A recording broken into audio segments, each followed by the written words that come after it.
Yo, yo, yo, what is up, everyone? Hey, thank you for joining us on the playground today or this evening or wherever you're at in the world. We have lovely, magnificent Andrew Graham, aka Andrew G. It's And a pleasure. yes, thank you. Thank you for taking this invitation and joining us on the playground to teach us a bit about improv and to play some games together. Everyone, I do want to introduce you to AKA Andrew G. He's a improv artist for the last 6 years. He's behind him, of course, is some local Denver. What is that? 5280. That's a magazine, but there's also some actual uh, improv plays, Andrew, that you were in. Shows, Shows, sketches, sketches. Yeah. Bovine, Metropolis Theater, which unfortunately is now shut down because of the COVID. So improv is taking a break. Yes, it is. And it's now where we're at right now, virtually. And I've been seeing some locations where little improv classes here and there, improv shows. They've been doing stuff online. They've been Yeah. doing stuff like that. Everybody's still trying to find their footing. It's a little different without an audience, though. I know, right? Or at least a live audience, I should say. A live audience where you get those bodies packed into some seats. I crave that feedback, man. I crave it. Yeah. I just I need to feel that energy. Just. That's true. That's because you don't have their microphones on. You can't hear them, laugh back or clap back. Yeah. How do I know if I'm funny if I can't hear them laugh? Yeah. I mean, if you're if you're performing on stage, you don't have access to the comments. I mean, some people don't leave comments, right? They just come for the show. But if they're sitting down in the chair, if they're the odd man out, not applauding or booing, I mean, they're going to do one or the other, right? I don't know if people really boo this day and age, but no, it's more if you're bombing, it's more of a cricket sound where you do something and you're like, "Come on, that was funny," and everybody's just like, "Okay." Oh man, well, those are this is a fun intro, everyone. Thank you again for joining us. And Andrew, really quick before we play these warm-up games together and everything, and everyone can get familiarized with improv. Can you tell us how you got into improv and your background into improv? Okay, man, that was a while ago. Yeah. Let's see. How far back do I want to go? So when I was younger, I always had a little interest in acting, but my life went a different direction. So I ended up doing science technology stuff for a long time. But about 5 or 6 years ago, I was living in Dallas and I was engaged at the time. And I was like, man, I need something to do with my fiance because I'm a romantic man. And I need to have a social activity we could do together. So I was kind of selfish on that one. I was like, man, I want to try acting, but it's a little harder to get into. But there's some improv classes. Maybe I should try that. And so I did that. And so me and my ex-fiance, we signed up together. And we took classes in Dallas. And we both took a liking to it. And we both took a little bit of a knack for it. So we kept doing it. Went through all 5 classes. There's usually about 5 classes. And then we had a show that we ended up playing on every Thursday night. Then that good story turned sad because, like I said, ex-fiance. So then I ended up moving, and that's a whole nother story for another time. But after a couple of years of that, I ended up in Colorado, and I decided to start it up again. And I took classes at the Bovine Theater. And then I also took classes at another theater. And I ended up getting much better at it. And so now I ended up performing for the last 3 or 4 years. So I've been doing it for like a couple nights a week for the last couple of years. Wow. So this COVID right now is kind of interesting because I have so much free time. Yeah. It's a little crazy. But yeah, I've done improv, short form and long form. So short form, like Whose Line Is It Anyway? Long form, which is more like, hey, can we get a suggestion of a place? And you say Arizona. And so then we do a whole show inspired by Arizona. So, that could be like Heat, or it could be, I don't know, it could be a lot of different things. But those shows last about 20, 25 minutes. I've also done theme shows, so like improvised political debate, or another one would be improvised. What was that one? Oh, and then improvised fairy tales, or just various different things like that. And then I've also done a lot of sketch. So. Oh yeah, you were telling me that. Yeah. Yeah, so I've been in 4 sketch shows now. Mm-hmm. Not a huge writer, but I did a little bit of that. But I was one of the actors, so I did some of that as well. Mm-hmm. So yeah, that's been my journey, and then did a little bit online lately. But I'm kind of taking a little bit of a break, so this is kind of fun to hang out and do that. So yeah. I've been a long story, but there you go. So I'm curious. I wonder if I'm starting, like, as you're speaking, I'm wondering if improv is little like almost like, you know, riding a bike. As soon as you've learned it, you can just jump right back on it. Like you're saying, you know, between the time of the, you know, ex-fiance and moving to Denver, you know, about how much time was between there where you weren't doing improv, and then you hit it back up when you came to Denver? About a year and a half. Okay. I would say it's kind of like riding a bike, but I would actually more say it's like playing a sport, maybe, because you do lose a lot of it when you're not doing it, but it comes back very quickly. It's like a muscle, and then it protocol has maybe a muscle memory, maybe. Yeah, muscle memory, kind of like that. So like, yeah, if you take a break for a year and you come back, you're still not gonna like if you take a break from basketball, you're going to still know how to play basketball. Right. But you're going to be rusty. Yeah. You know, so it's going to take a few months to get back to your to the level that you would find decent at it. So, yeah, I would correlate it more to that. Okay. Got you. Sweet. So, everyone, thanks for popping in. Looks like we have, I don't know if you see the chat over there, Andrew G, but we got our one of our former classmates from Acting on Camera, Damien, in the house. Damien! What's up, Damien? What? But yeah, everyone, for our backstory, how Andrew and I know each other, we're Acting on Camera 1 and 2 classmates, and we've worked with we've done some work in some scenes, and of course been in the same classroom. But that's how we came about, and that was that the end of 2019 was Acting on Camera 1. I think that was Acting on Camera 1. I believe it was end of 2019, and then Acting on Camera 2 was the start. Right. Was the start of 2020. Yeah, it was like I think that was like the Christmas area or somewhere around there. Yeah, the start. It was the start. I have those pictures. So yeah, February. So we ended at like February or March, right? Yeah, and then we're going to take that other class, but then then things happen. So then this whole thing, and then we both almost had the same plans. Like, okay, dude, we're gonna do all this in May. We're gonna go for live acting parts, and Corona came in and was like, oh no, you not. You're gonna pivot. Well, you know, we're on camera right now, so you know, take that, COVID. Can't stop me. Hell no, shit. We got the internets. Got the internets on our side. Well, again, thank you for joining us, Andrew, and taking time out of your quarantine time. I don't know. Some people are still in quarantine, some are not, but it still is. It's good to see that you're well. So yeah, while we were warming up, we were talking about warm-up games with improv, and one of the warm-up games you were mentioning was one-word story.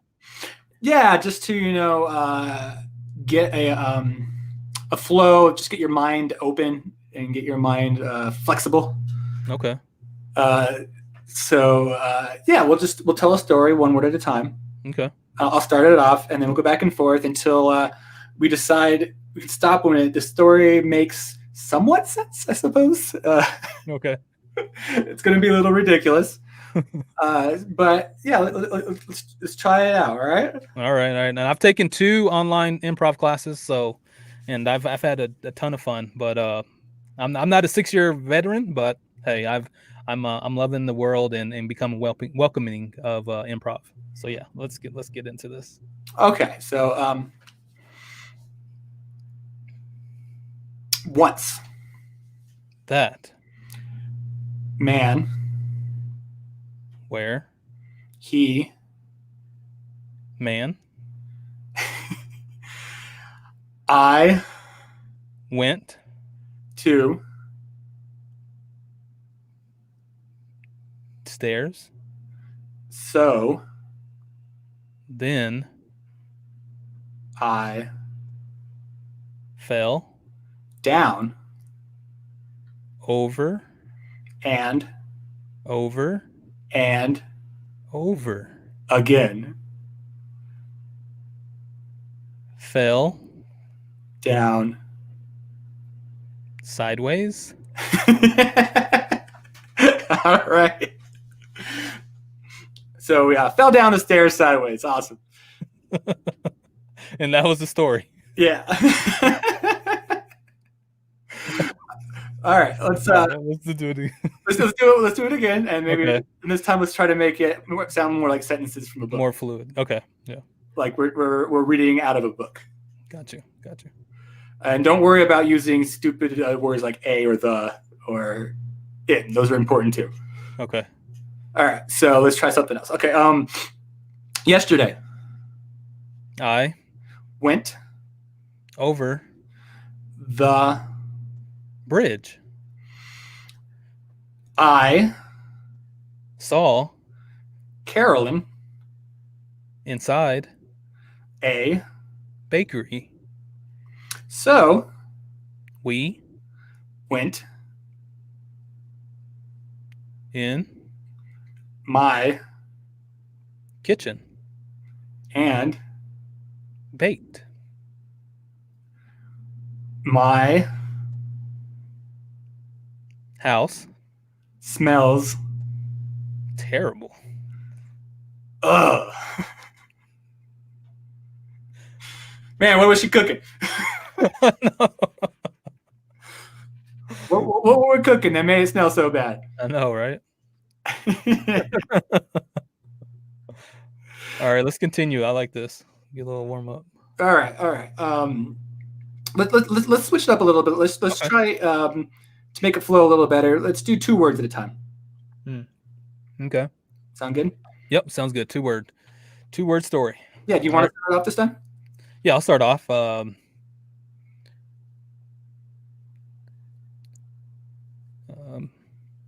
I went To the store yesterday. I bought A can of beans. and tomatoes. This food Seems suspicious. but it's Quite nourishing. I hope I'll grow even more stronger and beautiful with the beans and tomatoes.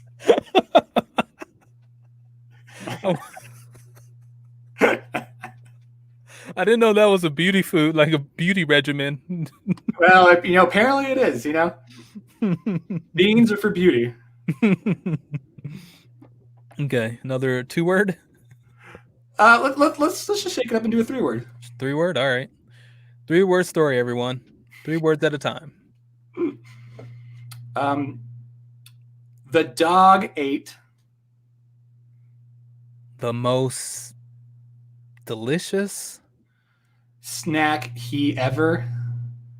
found out back.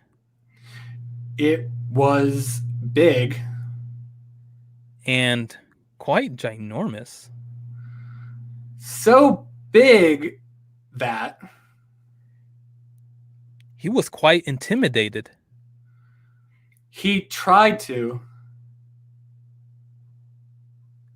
Sell part of his giant bone to the next dog's Over. The bridge. All right. There's a little bit of warm. Yeah. Okay, so let's do another game. What was it called? Speak on it. Yeah, speak on it. So this one, we'll just go back and forth like a word association. So, for example, I'll say fire. Uh-huh. What does that make you think of? Heat. Heat. Smoke. Yeah, so you say one word. So fire, smoke. And then I'll be like, cigarette. Uh-huh. And then if I think your word is interesting, I'll say speak on it. And then you have to tell me something that's real in your life that relates to that word. So, for example, if I said cigarette and you said speak on it, and I'll be like, I have only had 5 cigarettes in my entire life. So you, okay. Yeah. All right, speak on it. That's the one we're going to do now. Mm-hmm. So I'll start it off. I'm going to, let's see. I'm going to look at your hat. Running.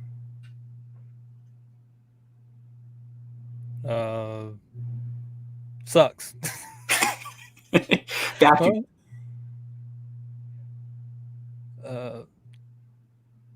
Noisy. Car. Carburetor. Carburation.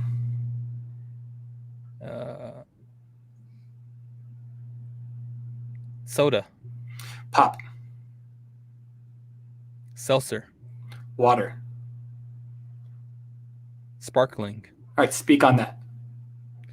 All right. So I believe in the last 6 months, I have an addiction to sparkling water. I probably bought or purchased about anywhere from 12 to 36 cases of sparkling water, probably on the higher end. But I drink almost a 6-pack of sparkling water a day. And I'm weaning myself off. But sparkling water was something 6 months ago I just kind of got hooked to, and yeah, bubbly. See, I got the regular water bottle today because I had to. Otherwise, I would have. Yeah. My whole bottom shelf of my refrigerator is full of bubbly. Yeah, nice. It's a little ridiculous.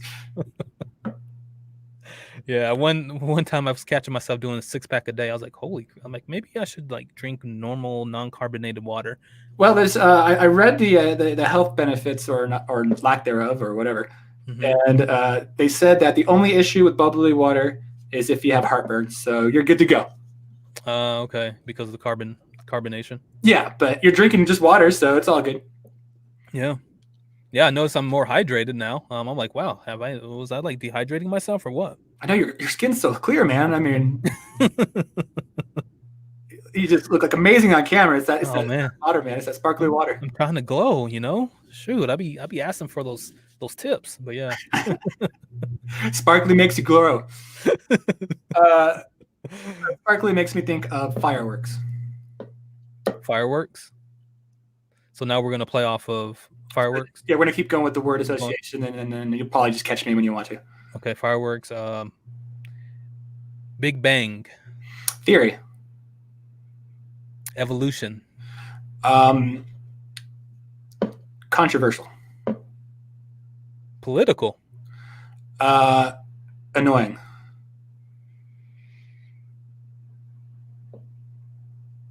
Obnoxious. Annoying orange.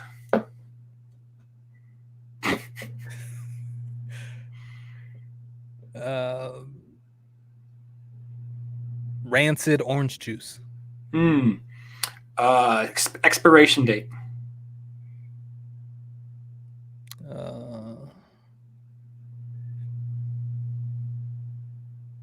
Lackadaisical, or was it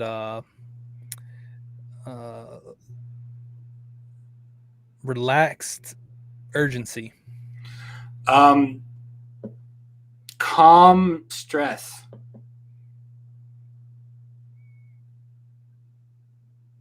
Foxtrot over. Weird dances.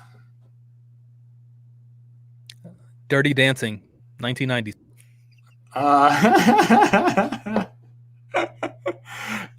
Guilty pleasures.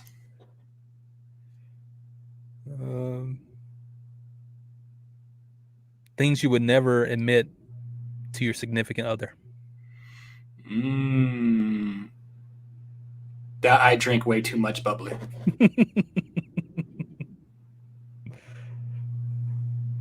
Let's see. You got to call me out so I can speak on something. I know. So let's go with. Let's go with hunting. Wolves. Speak on it. Sometimes I think I'm a wolf. Metaphorically, though, not literally. Obviously, I don't have a tail and sharp teeth or anything like that. But metaphorically, I do associate myself with wolves sometimes. Kind of the whole, lone wolf thing. Okay, yeah. I consider myself a popular loner. So I'm pretty reclusive, but people tend to think positively of me. At least I hope. Or they're making, they're really good actors, and they're just lying to me. But no, I kind of feel like a wolf that at the same time that you kind of want to pet him, and he could be chill, but he just goes off on his own. You're like, what is that wolf doing? That's kind of like how I live my life. Okay. Plus, I also like huskies, and they look like wolves. No, yeah, that's true. But that's impressive. Damien says, "What's popping?" I know. Oh yeah. No, we got to all get together sometime. There's enough space for us. There's 10 people that we now can get together. I think that was about the size of our class, about 10 or 11. Yeah. But I was just gonna say about your wolf story. That's impressive. That if you're a wolf and then you look like a wolf that someone would want to pet, that's because I was like, when's the last time I wanted to damn pet a wolf? Like I'd look at a wolf in the wild, I'm like, I ain't petting that damn thing. But if you're that type of wolf, like someone would want to pet, that's quite impressive. That means you got something going on where charisma, you got, It's that dark, mysterious brooding. There you go. I like to stand on the edge of cliffs and stare off into the distance for long periods of time, looking kind of sad. So let me ask you, during your It's a lady killer. It's a lady killer. Lady killer, where is it type where the lady would walk the wolf home? Well, depends on wherever home is. There is no home with a wolf. And it's a little bit dangerous. So it's an adrenaline rush. Okay, fair enough. But so with something like speak on it, how do you reset? Do you just start with, someone goes again with another word? No, we usually do it once. Just one, okay. Normally it's played with more people, so it kind of goes boop, boop, boop, boop, like one. Oh, yeah, you're going into, yeah. So you have like 5 people, and they're each saying words, and then anybody can say speak on it. Yeah. And then you kind of go through until you kind of like it runs out. Oh, gotcha. But it's a way to open up and get you flowing. But okay. There's something I heard about you that I want to know about. Okay. Is this part of improv? Everything's I'm just kidding. You never know with me. It's a wolf. I'm mysterious. Yeah. I heard you went on an amazing vacation. What amazing vacation? Not in this era, at least. You show me pictures. I have them. And I want to hear about this vacation that you went on. Vacation? What vacation? I think everybody else wants to know what vacation you went on. I kept my butt at home. According to the pictures you sent me, and I'll show them here in a second. Okay. I want you to tell me about this vacation that you went on because, man, it looked pretty epic. It was quite a journey, it seemed, that you went on, breaking that quarantine and stuff. Okay. Hopefully these pictures jog my memory. We'll see what you got. Yeah, let me get those for you because damn, I haven't been posting. I haven't been posting no scenic or Vacation photos? Yeah, I found your secret Instagram. Oh shit. Yeah, don't think you can hide that. Oh man, damn. Yeah, I dressed up as a sheep and then I infiltrated you. Just a bit of sheep. Oh man, let's see what we got here. Yeah, the rest of the show is going to be me making wolf references, by the way. Wolf references all day. Yeah. Just all day. Won't even take a pause. Oh man. All right. So let's tell me about your vacation, and then you can tell me when you want to get me to the next picture. Okay. All right. Does that jog your memory a bit? Oh fuck! What the hell? How the hell did you get these photos? All right. Oh man, I guess I gotta be truthful here. This is Yeah, where were you? so this one was I don't know if I want to give out the exact location because that'll give away some of the mystique, and I don't want people flocking to my secret vacation spot.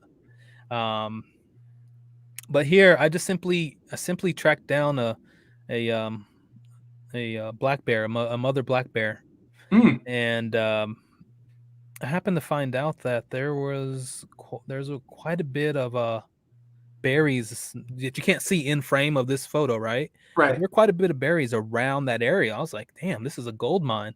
So this is just me going on.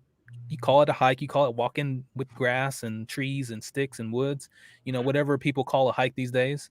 Sure. Just, gathering berries. I see this hole, and I didn't know that there was a significance to it. I mean, me just snapping some photos of a nice little den, and me seeing the bear go in there. I didn't think anything of it, really. No? Okay. That's pretty cool. Yeah. All right. You want to see? I don't think there's really much else that was going on over here, but yeah. And see, and lo and behold, that bear, they found a damn fortress of stalagmites, and I'm probably not pronouncing it properly from my elementary days, but a cave of wonders. So you got your water, you got your epic stalagmites, and when I got in there, I was like, did I just find the next gold rush? How'd you feel? I felt at one point I felt terrified, but Wow. also, and after I got over the terror, right? Uh-huh. I was like, well, I mean, if there's a bear in here, look how damn large this place is. It's not like it was a little cubby hole. No pun intended, but it was it was this vast open cave, right? So I was Right. like, if there's a bear in here, I'm gonna see the damn bear come at me. So while I'm here, I don't know. I was like, what had hit my memory at one point was, all those Discovery channels I'd watch, and I even watch Discovery Channel to this day. I love me some Discovery Channel, but all of the old movies and videos of like the Gold Rush or discovery of gold and mining. I was like, what if I was a miner in my past life? What if I could what if I find me some gold in this cave or something of value? Okay. So next thing, one thing led to another, and I simply, sorry, Andrew, I have something to confess. Yeah, what's up? I wear swim trunks like the regular shorts. Like regular shorts you walk about. You wear swims? That's ridiculous, man. That's just that is my guilty pleasure, is swim trunks as regular shorts. Like if you're going out to a summertime birthday party or a friend gathering, I would wear swim trunks because of the netting and the ventilation. And I won't go into any further detail, but those are just some of the benefits of swim trunks. okay. Yeah, I mean, I guess you never know when you're gonna get wet. So. Yeah. So on the topic of that, real quick, what I did was simply the reason why I brought up that guilty pleasure was because I tried to make me a makeshift gold mining pan, right? Mm-hmm. Remember those, gold mining pans? They got the little sifters, and well, I happened to find some rustic this rustic crate where I could break off a couple of wooden pieces, and then I got two more wooden pieces, and I was able to piece them together. And then I ripped off some of the netting from my swim trunks, right? I ripped off the netting, and then I put the netting around the four sticks, right? And then I had to rip off some more netting from the other side of my leg. I was like, well, I got to leave some for the crotch, right? Don't and So that's why I went from both sides. And I'm like, I dare not pull any damn netting from the back. I got what I got, and I got to go with it. So I put another layer of netting over my makeshift shifter, right? So I got two layers of this swim trunk netting over these, four pieces of wood that I've constructed together and stretched out really tight. And that's where I was like, this is epic. So that's where that was the beginning part of this part right here. Okay, I gotcha. I heard you dug pretty deep. Let's go to the next slide. Okay. And then from here, I really went down the rabbit hole here. Yeah, you went pretty deep, man. I did. But after I got done sifting for gold, I was like, what's that light up ahead? So I kept going and going and going. And as soon as you know it, I'm whipping out a damn magical cane out of my not out of my rear end, but I'm whipping it out from my backside, and come across this damn bull demon type of it. And I was like, I got to get Harry Potter on this bad boy. So that's where this came to be. I was like, damn, what happened? I just came in here to do some gold sifting. Black Bear led me in here, and now I'm fighting damn Harry Potter enemies. Like, what the hell happened?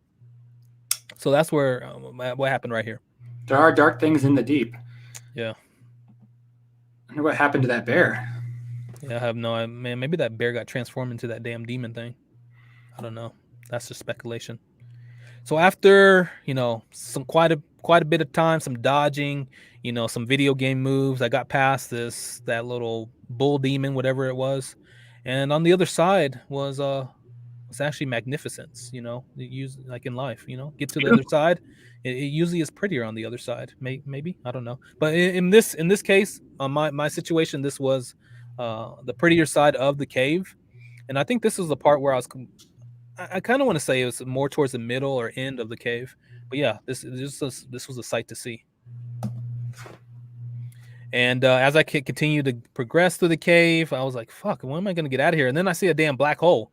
I'm like, "What is this? Like, is this gonna take me into another world?" And I see these like winged creatures. I don't know if they were like unicorn with wings, unicorns embodied in a dove. I was like, "What the fuck is this?" So, I happened to wrap myself up with these white linens laid all about. I think this is near the end of the cave, but there's white linen everywhere. I was like, "What? This shit looks magical." So I start wrapping myself with it, and then here we're at, and I was quite tempted to. I was quite tempted to go to that black hole, but that's what that image was all about. And as I went further and further into that black hole, I was brought me back to the 90s. I was like, I'm about it. I'm about it. We're going down this damn hole. We're going down it. We're gonna see what's going on. So I'm surprised my phone took a good picture of this. This is actually quite nice. Yeah, that's kind of crazy, man. That's a brave thing to do. Yeah. I mean, I guess That's technology works in other. Yeah, it looks like a portal, other dimension. I don't know. And then fucking got me to New Jersey. I was like, what the hell I'm doing at New Jersey? This is so as I was flowing through, it throws me out at the sign, right here at the damn sign. No, I didn't get no beautiful staircase down off of the portal. I got thrown down right here, and it's like, welcome to New Jersey, State Aquarium, exit 3. I'm like, okay, maybe I should walk to the aquarium, but this is where I ended up. I was like, shit, we're not in Kansas anymore. No, you're in New Jersey. Yeah. Yep. And I took a detour. Actually, I wanted to go to the aquarium, but I took a detour to Taco Bell because since I'm human, I kind of get hungry from time to time, right? And I didn't have my stove burner on me. I may have been hiking, but I didn't bring anything. I didn't pack anything to cook on or grill with, right? So I just simply took a detour to Taco Bell, New Jersey, right off right off the turnpike there, and got me a gordita. Those are pretty good. I mean, I guess that's all worth it. A gordita for a magical journey through a cave. Yeah, I mean, it's about the journey, right? Yeah, that's insane, man. Mm-hmm. Wow, thank you for sharing. Yeah, that was quite the adventure. I was like, what the fuck? But well, thank you for bringing that up. I thought that was on the low, but I guess not. Well, I mean, when I first saw it, I was like, man, I got an explanation of this. This is one crazy journey I see. I was hoping people would just kind of brush it to the side as just one of his wacky one of his side shows or something. But kind of reminds me of the time I got too high and I wanted to go get Taco Bell, and the journey I had to go through to get to it. Yeah, I had my own personal cave and monster to fight, which was my own internal ego. But then I realized I was just really hungry, and so I went to Taco Bell. Sounds more interesting than my wacky dash trip. So, actually, you remember this was actually back in let's say at the beginning of the year. I went through your satchel, your personal man satchel, and I stumbled across some pictures of yours. I didn't mention anything there because I didn't want to bring up a confrontation, bring up these pictures, and you'd be like, "What the hell? Why are you going through my damn satchel? This is a man's personal satchel. Not another man does not go through another man's satchel." You saw the pictures of my spirit journey? If you want to call it that, yes. I thought it was I thought it's quite interesting. I needed the backstory to it. I was like, this is quite interesting. It was to set it up. It was me trying to really embody the live and the love, laugh, live philosophy. Okay. That is, so meaningful in my life. So I was trying to really embody the live. So I saved up all my money to go on this trip, and I came to a lot of realizations and a lot of hard times and tribulations, but I mean, it was a personal thing, but I guess I can share it. Hopefully I won't get too emotional about it, but man, it's a life-changing experience. And, maybe I learned some stuff from it. Maybe I can pass on some of my knowledge I got from it, but okay. Yeah, go ahead, share it. All right, I didn't mean to overstep my boundaries, or I'm just curious of I really need to know what happened in between. A lot. It seems beautiful. I mean, shit. It actually answered some of my suspicions about you. I was like, he looks like he has the beard of a lumberjack. But that's all I'm gonna say right now. But let me pull it up, and hopefully you don't get too mad at me. Here we go. So this was the first picture in your satchel. Yeah. So funny enough, I got in the beginning of the year, I lost a family member, but I inherited a bug. Okay. Yeah, and so it was my uncle's bug that he drove back in the '60s. When he was a hippie, and he drove that to Woodstock, but he died, and he left it to me. And man, it's a little beat up, but I kind of like that. It has a charm to it. I decided to name it Cheryl. Cheryl, okay. Yeah, I had to name my cars. This one I named Cheryl because it reminded me of this girl I met at Starbucks who gave me a coffee, but she had orange hair. Okay. Yeah. We only said 2 words, which was thank you. So nothing happened there. So no, I can't go into a story about Cheryl, but her hair was so orange, it reminded me of this bug. So I decided to name it after her, and I decided to get in there. I was like, I'm gonna take a trip with this thing and see where it goes. Even with the smell of old hippie smells. But yeah, next slide. Okay. Then this was the next one here. Saw a long road that you went down or something. Yeah, so me and Cheryl were driving down. Where was that? That was in the desert. That was probably New Mexico, I think. Yeah, I was driving through New Mexico. Mm-hmm. I was decided to get into the spirit of my uncle and try to relive who he was by going on the same kind of journeys that he did. And I do remember that one time he went into the New Mexico desert for about 3 months and took way too much peyote and wandered around saying that he met the desert spirits. And so I was like, man, I need to get on that. So I took a drive. I think this is Route 24. It was a little bumpy. Not many gas stations on this road. But this is probably one of my favorite spots because when I was driving, that was the only other car I saw for days. That car up ahead. Yeah. And so for a moment there, my isolation had just a brief moment of a communication with a family of 4 who looked like they were coming back from a hike where it was a little bit too miserable because, man, they looked mad.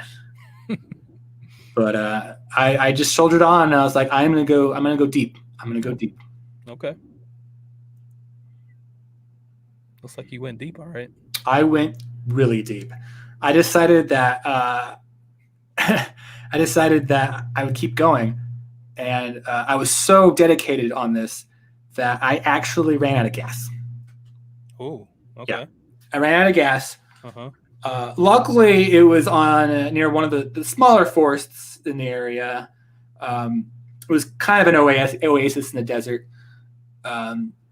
So I decided, okay, I'm gonna make camp here. And I was like, I need to build a shelter. I need to build a shelter for myself. So I cut down a tree with a chainsaw that he somehow had in the trunk. I don't know. Cheryl.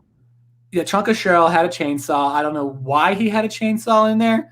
My guess is that it was from the days of him living up in Alberta, and he forgot to take it out. But man, I was like, man, that's some luck. So I took a little bit more peyote and I decided to chop down a tree and start making my shelter. Okay. Is that by any chance a quick question for you? Mhm. Did you mark that tree with the S for Cheryl, or where'd the S come from? That was S means stump, which means this is going to become a stump. Ah, okay. It was like I was warning the tree about what was about to happen. Wow, shit. But then I got carried away because the peyote I was on, it got me into the zone where I just kept chopping. I kept chopping. I chopped my feelings away. I chopped my happiness away. I chopped my depression away. I chopped everything away. It was a release of life through destruction. Ooh.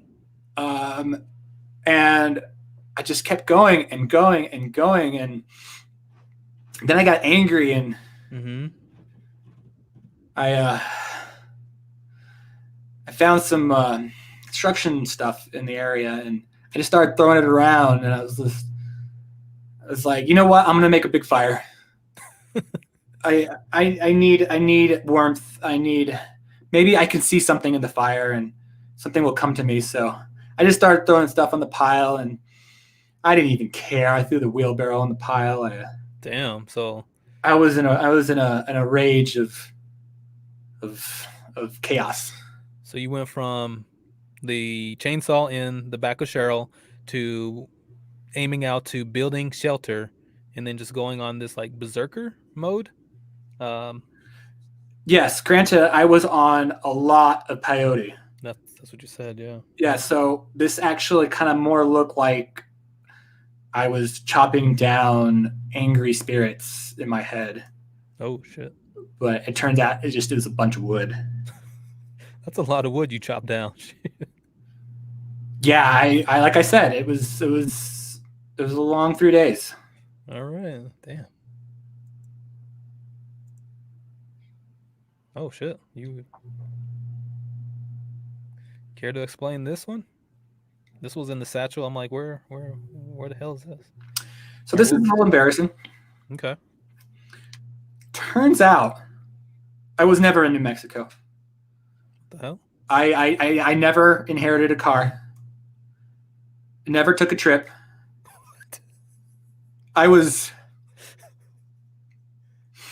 actually in California and on the beach. Uh-huh. And I just had one too many pina coladas. And I was struggling from the loss of Cheryl, because I did like her. Yeah. Yeah, that orange-haired girl. We were talking about the barista, right? Yeah, I did like her, and I was sad that I couldn't be with her. So Okay. I went to California to take a relaxing vacation, but Okay. I ended up going on a 3-day bender where I thought I was in New Mexico. Huh. Probably because I took too much peyote. Wow. So this like interdimensional, like it's like where you're not sure where you're at, you're in between worlds, or it was something with the peyote? Yeah, I time was nothing and everything. I was in everywhere and nowhere. I think at one point I ended up in New Jersey. That was really scary and shocking. I know you went there, and man, it's a terrifying place. So Yeah. I feel for you. But Okay. Well, I'd like you to explain the next one here. I don't even know what to believe. What the hell your satchel's for? Lost memories, made up memories. I don't know, but I really have some concerns with the next photos I found. sure. Yeah. Yeah. So that's Cheryl after she dyed her hair. Oh, she came with? Turns out that since I thought I was in New Mexico and all that, she was actually the barista at the coffee center in California where I was at. Mm. And she saw me in my state, which was very bad. And her being a very caring person came over and helped me. And she noticed that I had weird growths on me. Huh. Yeah, it was weird. So she got some anti-growth substances, and she used it on me, and I think that saved my life. I think so. Turns out I wasn't having peyote. Turns out what actually happened there was I got bit by a snake. I don't know what the snake was doing on the beach, but it was on the beach, and it bit me, and I was having hallucinations. Okay. But the weird thing is, I still got pictures of everything, so yeah, I'm still trying to figure that part out. Yeah. But luckily, she was there to help me. Yeah, the snake thing was messing me up, man, and I was getting growths that needed to be removed. So she got that don't grow stuff there, and she helped me out with it. Damn. Did that stuff also have some type of like anti-venom in it, or anti-serum, or what? Anti-venom? Or like? No, she sucked out the poison. Oh wow, I thought that was a myth. Oh wow. No, that's absolute fact, scientifically proven. Oh, okay. Wow, the hole just keeps getting deeper and deeper with Cheryl. It's good to see a name with the face here. It's really nice. I wonder what. Should have seen her with orange hair, man. Yeah. Oh man, she was like Sunny D. Sunny D. I've been drinking Sunny D since I was a teenager. I called her Cheryl D. Cheryl D. Okay, this is really interesting because when I saw your satchel with this photo, I was ready to flip my shit. But I want you to explain this. So I have an announcement to make. Okay. Turns out that all of that happened. I wanted to save save the drama there, I did go to New Mexico, and then I ended up in California. I just thought I drained New Mexico because it was such a blur. But when I got there, I told her my story, and well, we're getting married next month, man. Me and Damn. Cheryl B. Cheryl D. That seemed like a And road trip. It means a lot to me that this happened, because if that craziness didn't happen, I would have never met the love of my life. And Wow. Cheryl, if you're listening, I love you. Damn, shit just got real. Okay. I was not trying to pry too much when I saw all these photos in there, but I figured someday it needs to be public eventually. Okay. This lone wolf has found a pack bait. Okay. And her name is Cheryl. Cheryl D. Boy, that was quite the story there. Quite the damn. Well, I'm happy that you found the love of your life through the journey, right? Yeah. Through the journey I found in your damn satchel. But yeah. And that's all I found. I was like, well, when it's time, I'm sure he'll let me know, there wasn't any need to pry, but I'm glad I found out now. No, thank you. It's a story that needs to be told. Oh man. All right. I think I can stop there. Well, that was emotional. Thank you for sharing. I think I'll be okay. Wasn't as deep as mine, my just little wormhole, portal hole down to damn. Mine was deep in spirit. Yours was deep and literal. Yes. That is true. And I'm amazed you survived that, because boy, only so many people could, you can only come back from Taco Bell so many times, right? As they say in Lord of the Rings, is that the dwarves they mine too deep. There's darkness in the deep, and you apparently found it. Yeah. And that was called New Jersey. New Jersey, in the Taco Bell. I was looking for I thought I was gonna really land up somewhere with a deeper meaning, but I didn't find my Cheryl and wasn't holding hands with anybody. No, but you got Gordita, man. I did go to Gordita, and I almost held hands with the lady at the cashier. I was like, "Give me Gordita. I kind of want to hold your hand right now," but I think she would have felt like that was a little creepish there. But, take it from me, dreams can come true. I know. I see that now. You've enlightened me. You'll find your own Sunny D. Yes, I will. Even if it's in the back aisle of King Supers, I will find my Sunny D.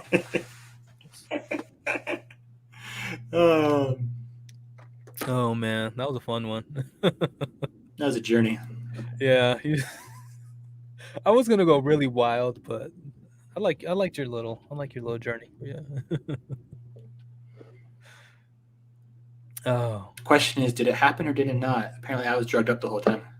Yeah, your whole drug psychosis, it was really throwing me for a loop. I couldn't tell when you were drugged up, if you were even sober at any point. Like, I was like, sobriety doesn't even exist in his life. Like, what is Cheryl? Okay, is Cheryl even sober at any point of her life?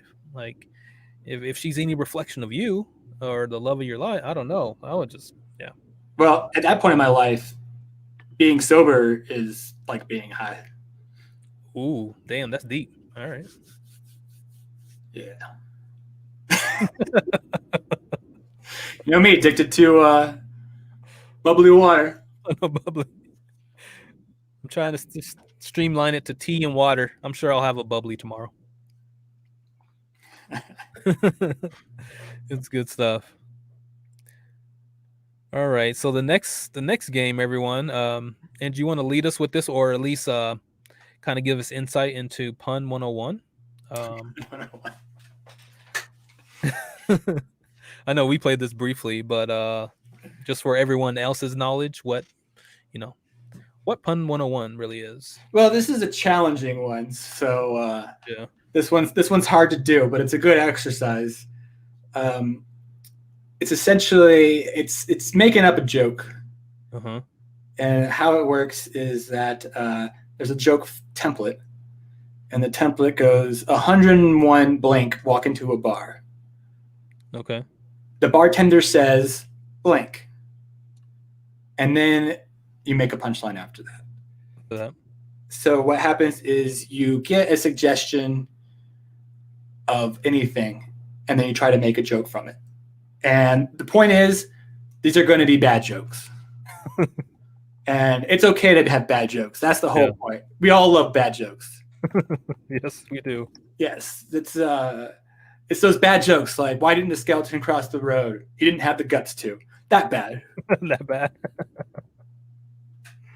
So it challenges your word association. It challenges all that. And the reason I think I originally brought it up with you is because you are a rapper of some sort. So I think you do deal with wordplay. Yeah. And there are puns in what you do.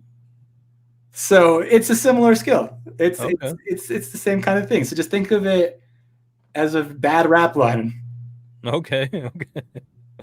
So I'm wondering if we have any suggestions from the audience. I put 101, walk into a bar, and then the bartender says. So if anyone out there that's that would love to participate, if you can tell us 101 what? 101 bats, 101. Well, what 101 walked into a bar. And we'll try our best to see how many of those jokes I can come up with. I know when we were doing it, I brought up that animal. You were like on the spot with that one. I was like, I don't know if we're gonna get see if anyone comments and says anything. Everyone shy tonight. It's a Thursday night. Usually Thursday nights is when people go out to the bar. Well, we can't go out to the bars right now, people, right? No, I can't go out to the bar, so 101 other things can go out to a bar, though. Yeah, that's true. 101 other things. So, all right. So you want me to kick it off with the 101, or how do we want to play this one? Just come up with a word. Okay. You give it to me. I'll do the first one, and if you think of something, you can try one. Okay. You can challenge yourself. So I think I'll start off with something low key. All right. Giraffes. 101 giraffes walk into a bar, and the bartender says, I can't serve you guys here. You guys, there's too many of you. And the giraffes are like, well, all we want is a nice Pilsner with a tall neck.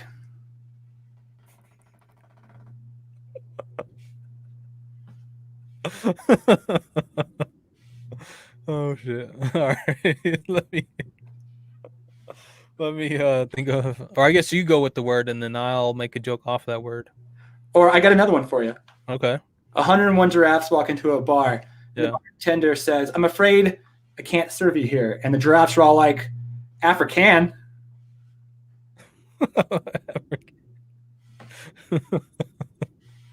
We're African.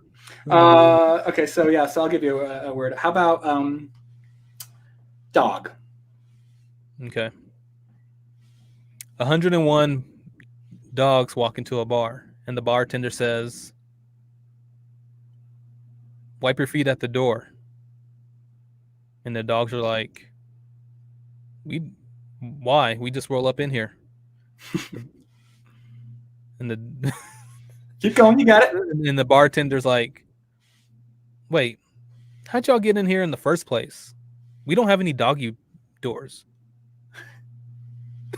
There you go. The 101 dogs walk into a bar, and the bartender says, what will you have? The dogs just stay there for a second, doing nothing. And then the bartender says, seriously, what do you guys want? And the dogs are like, sorry, we had to take a pause. Take a pause. Oh man. All right, I'm gonna think of You want to know the secret behind this thing? what's that? The secret behind these jokes is you take a word, so dog, Yep. and then you word associate with it. So what do you think? What does dog make you think of that's dog related? I thought of pause. Yeah. Pause. You get trees. You get bark. Yeah. Um, So you go. So let's take bark. Yeah. Or bite. Bite. So then you work backwards, and you find a way to say the word bite. So 101 dogs walk into the bar. The bartender says, "What will you have?" And they say, "It doesn't matter, but put some Tabasco in it because we wanted to have a bite." Right. Right. Or you could be like 101 dogs walk into a bar, and the bartender says, "Hey fellas, what do y'all What do you be having to drink?" And the dogs say, "Nothing. We're just in for a quick bite." Yeah, there you go. Yeah.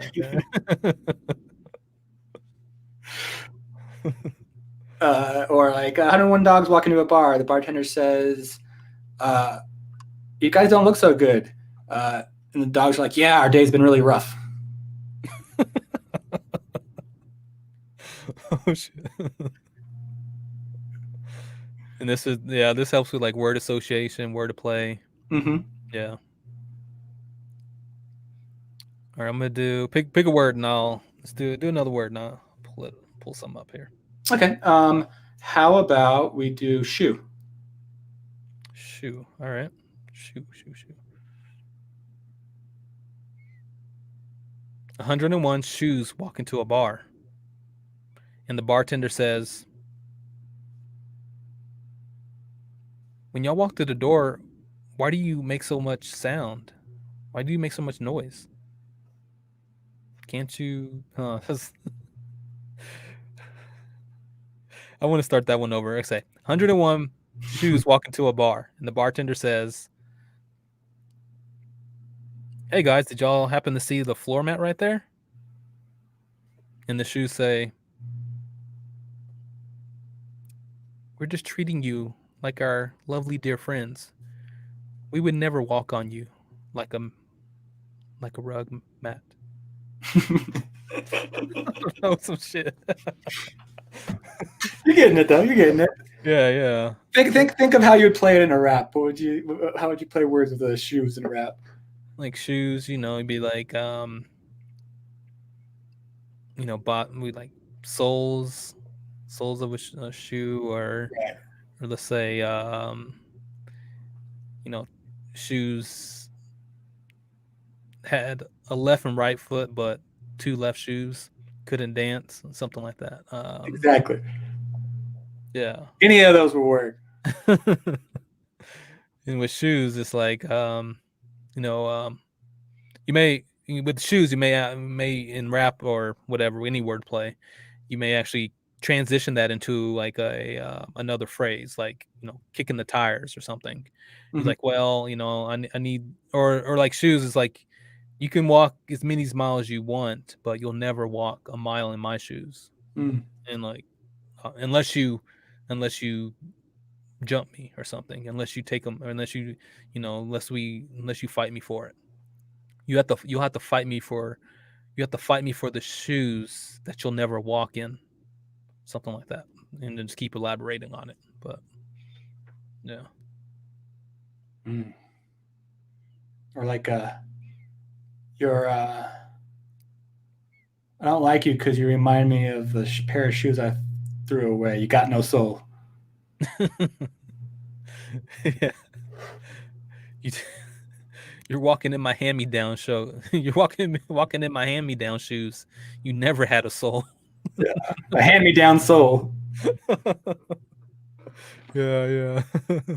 Like, yo, wasn't those the pair of shoes I gave the Goodwill? Oh, that's the reason why you have no soul. You spin that like into a rap or something, or spoken word or whatever. Yeah.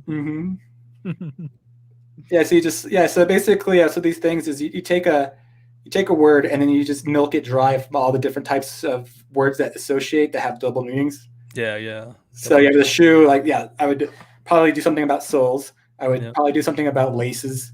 That's true. I would do something about tongue. Yeah.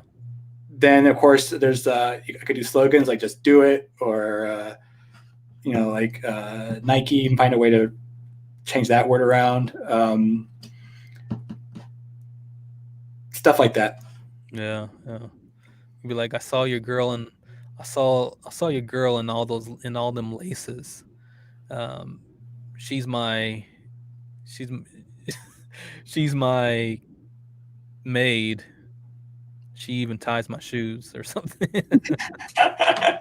Like about I saw your woman in laces. Oh, no wonder you can't tie because she's the one tying my shoes or something, some shit.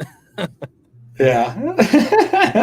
And I would just keep playing off of that. I would be like, okay, how can I make this, like, especially like in diss rap. I'd be like, okay, if I want to, play off the wordplay of shoe, like you brought up, like tongue, laces. We could even go further, like you're saying, soles. You could do in eyelets. Eyelets, you could say, missing the hole.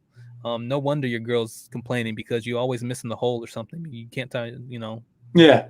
keep spinning off, like you're saying, the word association or just the different angles that you can play off of shoe, tongue. You got sole. You got the stitches. What's the shoe made out of? Is it leather? Mm-hmm. Is it pleather? Is it it's out of date. It's out of date. You got them from Payless. Oh wait, they're not in stock. They're not even around anymore, or something. You keep going, and keep going. But yeah. Yeah, so the concept's similar. So Okay. like, yeah, on the rap side, it would be making the play on words to make a metaphor or some fun saying or a transition. Mm-hmm. And in the joke, it's making that word the punchline by setting up a conversation or setting up a series of events to make that word happen. Okay. Yeah. So another example of a pun game Mm-hmm. that I played is called CSI Miami. Okay. Have you ever seen CSI Miami? Yes, I've seen the show. Yeah. Yeah. So you know how that guy, he makes his bad puns when he sees the death of somebody and puts the glasses on. It's like, yeah. Yeah. So there's another game we call that, and it's like, what's a way you cannot die? Okay. So like, for example, what's a way you cannot die? By taking a breath. Breathing. Okay. So then I'd be like, oh man, this guy, he was a basketball player, and he he never got enough air.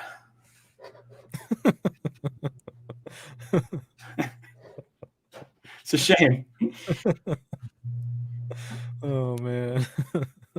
So those are another way that we play with that improv. Puns, yeah. Other pun games, just to tell you what they are, some of them that we have. There's another one that's really popular among improvers, and I think it's one of the hardest ones. So okay. I'm not good at this one, so I'm not even gonna. You're not even gonna demo it. Well, I mean, I can demo it, but this one's like one of the hardest ones. It's called Jeopardy. Jeopardy, okay. And what this one is you have like three people. They usually play characters. Uh-huh. So you're playing some kind of character, like Professor Johnson or whatever. And then what happens is you get categories and people say words. So I'll be like, I'll take oceans for 500. Okay. And then you would give me an ocean. Huh. So yeah, hold on. I'll just demo it. It's kind of slow, but like, I'll take oceans for 500. So give me a suggestion of an ocean. Atlantic. And then I would come up with a question for that that's the answer to. Oh. And I'm like, what kind of bug hangs out on internet cables? Atlantic. Atlantic. That's hilarious. Atlantic. So that's one of the harder ones. Wow. So yeah, you have a pun, and then you try to come up with ways to make that a pun. So you're playing off the word they give you, like Yeah. how it's based off ocean, and then I say a name of the ocean, Atlantic, and then you got to come up with an answer, or it's just a pun off of that. Yeah, you just come up with something to make that the answer. And then what happens, you have 3 people competing, so people say it, and then they'll take the best answer, and the best answer wins, and they get to pick the next category. Oh, okay. And how's that work? Because it works with, say, if you have like 3 people, the first you would just alternate between. You'd buzz in. Just buzz in. Okay. Yeah, and then there'd be a host. Oh, okay. Nice. And you'd be like, "Oh, returning champion," and then be like, "Oh, give me colors of sand for 200." And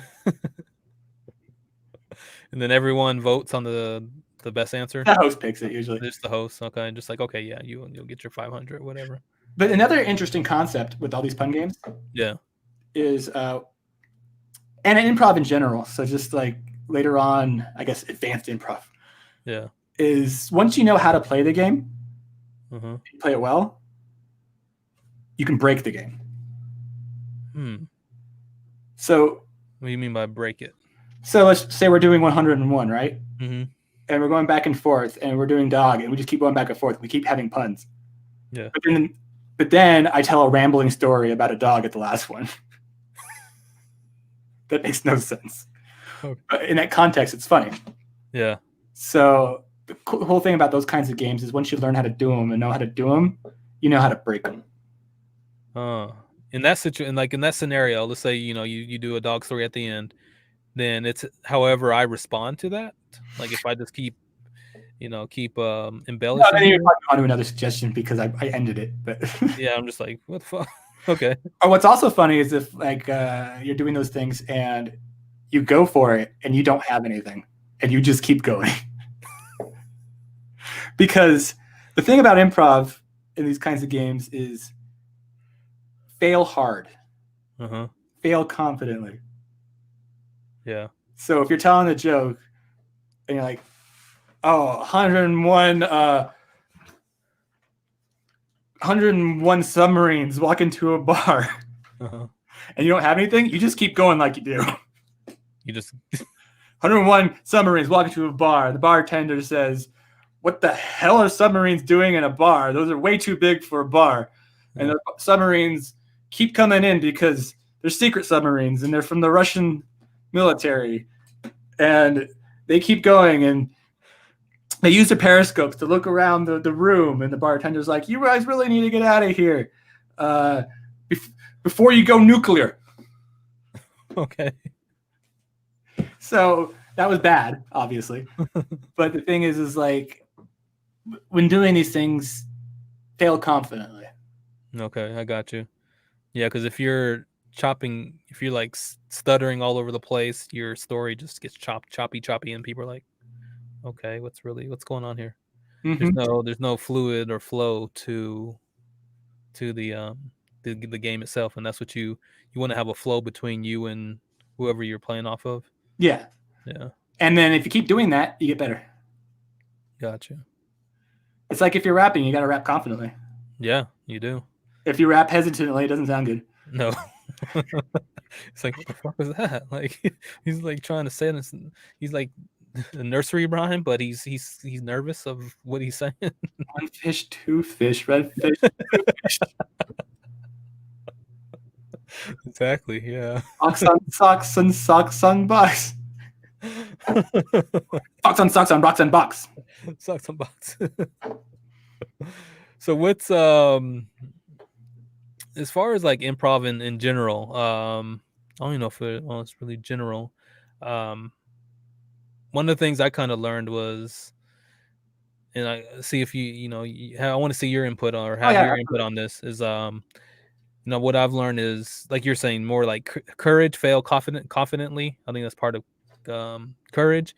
And then there was a part where I kind of learned where absurdity is completely welcomed, and it's more of when you're improving with someone, it's almost like you're accepting of them and you're supporting them by continuing the improv journey with them.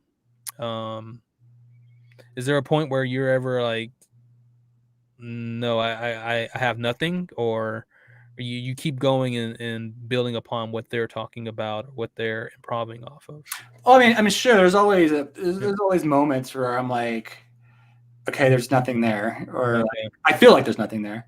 Yeah. But there's tricks, as you say, as you keep doing it, you have tricks that you can do Okay. to like push your memory. Like one of my favorite things is if I think there's nothing, I can't think of anything. Uh-huh. A couple things I'll do is if I'm doing an activity in it, I'll go back to the activity and maybe that'll spur something. Okay. Or maybe I'll reveal a secret. Secret, yeah. Yeah. So if it gets quiet and other than that, I'm like, I'm sorry, but I got something to confess. It's like, yeah, confession, a secret. Okay. Yeah. But or the scene just ends and you start a new scene and then you justify what happened later. But no, what you're saying about the absurd and agreeing, there's different philosophies because it's an art, but my philosophy is that yes, absurd is good, but when you're playing, I don't think there is such thing in your realm. So because you're acting, so right. As the actor, you're doing something absurd. You're playing absurd stuff. Mm-hmm. But as the character, there's no such thing as absurd. Because everything that's happening is reality. Uh-huh. Everything that's happening is true. Yeah. So to you, it's not absurd as a character. As the actor, you might play it absurdly or you might throw absurd things in it. Mm-hmm. But you have to still play it truthfully. As that character, yeah. Yeah, so that's what I think with the whole yes and thing. It's like when you're doing a scene and it gets absurd, maybe that's when you get serious, you know? Mm-hmm. Even though it is absurd. And that's just my philosophy. I mean, there's obviously room to be just absurd. Yeah. And that's definitely a viable way to go. But it still needs to make sense in context of the scene. I see what you're saying. It's a difference between absurd and random. Yeah. Because I was seeing some of that. Like I was watching this, I was looking through something, and it's like it was a quick change of emotions, like go from happy to angry. Yeah. And they would alternate those. Yeah. And so I saw the two characters. They would play off of each other. Okay, all of a sudden, both of them are happy. Yeah. And then one person turns angry, and they have to flip the switch, right, with their emotion. And then the other person flips her, and it's just like all over the place. Like it goes back and forth, ping pong, and then they're both angry, they're not, things like that. I found that quite interesting. Just bouncing off of like the emotions. Do you find yourself doing that when you improv with others? They'll go from they're crying one moment and then they're all cheer and cheery to you. When I'm practicing it, yeah. When I'm playing in shows, I try to make that change have a reason. Oh, okay. Yeah. Not just that random. Yeah. I mean, I could go. I mean, anything's at play. So if I do go random that way, you can still justify it and all that kind of stuff. Makes it harder, but you can still figure that out. But I do like changing emotions. I am an emotional player when it comes to improv. I like playing.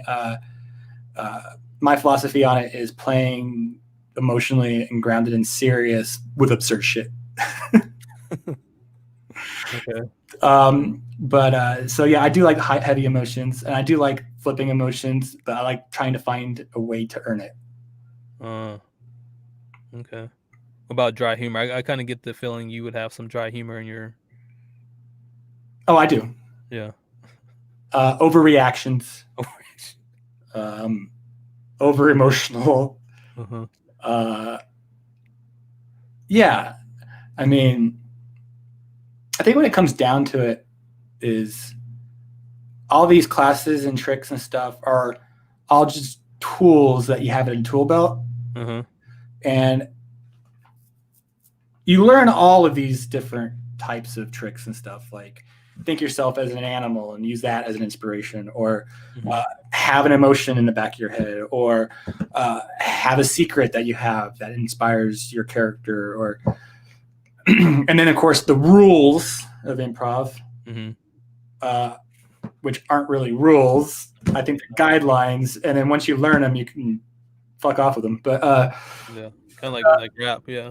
yeah, but all that is just techniques and stuff to help you get to the what a good scene is. Mhm. And a good scene is honestly connection. Mm. There's a like a relationship connection. There's an emotional connection, whether the relationship is between character 1 and character 2, or maybe character 1 and character 2 have a relationship to the environment, or character 1's by himself and has a relationship with himself. Mhm. It's all about connections and relationships that really make something interesting. Okay. And then when you're doing that, that provides a grounding for weird things to happen and unexpected things to happen, which create the comedy. Right. Got you. Or creating tension. The release of the tension creates comedy. That's true. Yeah. Yeah. Conflict creates comedy. Not argument and disagreement, Uh-huh. but conflict. Conflict. Like a good example of that is conflict would be, we're at the theme park. I'm terrified of roller coasters, and you're trying to convince me to go on a roller coaster. Mhm. And I'm telling you all the reasons why I don't want to. You got that conflict, but you're Right. not arguing, but you're just presenting the reasons. Hey, this is Yeah. yeah. And in the yes and part, and that is that we have a different disagreement there. But I'm staying in the scene and I'm not leaving by saying, no, I'm not going to do it and just leave. So there's a part of me that's still going to do it to progress the scene. Right. But I'm going to make you convince me. Convince you, yeah. That one friend that he just needs an extra little pep talk, or needs a little extra more reasons why he should do it. He Yeah. or she should do it. Yeah. And then the other thing is you find all these tools and then you pick the ones you like, the ones that work for you. Mm-hmm. And then you end up having a style. And now I'm going off a little bit in left field here.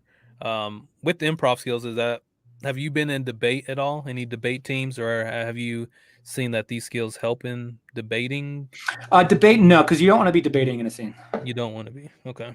Unless you're doing a debate scene. But I stayed away from that shit in high school. yeah, for the most part, you want to be agreeing. Okay, yeah, that's right. You're supporting the scene. Because the way I see it is you got these rules. There's like always do yes and never ask questions, blah blah blah blah blah blah. Yeah, never. And then my thing about those, in my opinion on that, is those rules and guides are most of the time things. Okay. So like in general, that's how you should do it. Yeah. You shouldn't be asking questions and all that, because those are what makes that is if you break those rules, you can still have a good scene, but it's much harder. Harder, yeah. And it's much less likely to be good. Gotcha. So you kind of have to know what you're doing to be able to do that. So like I can ask questions in a scene. Yeah. But there's a difference between me be asking, if we're in a scene, I'd be like, hey, what is that? Because that's making you invent something. Right. And you're sitting there like, oh, well, now my mind's stuck. Now I got to come up with something. Pull something, yeah. So yeah, don't ask that question. That's a dumb question. But a question that I might ask you is, how could you cheat with my wife? Like, it was a great time. It was like a circus. It was a right, circus ride. But that's a question that gave you information. Right. And I labeled you, and like immediately you had something. Mm-hmm.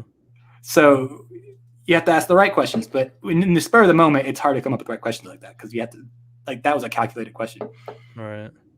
And it's like one thing I saw is like, what is it? It can be draining on the other scene partner. If you're constantly, like you're saying, you ask them a question, they got to come up with something, and you're constantly going back and forth questions. Like, what is it? Is it Tina Fey? I think she had a quote where it says questions are draining.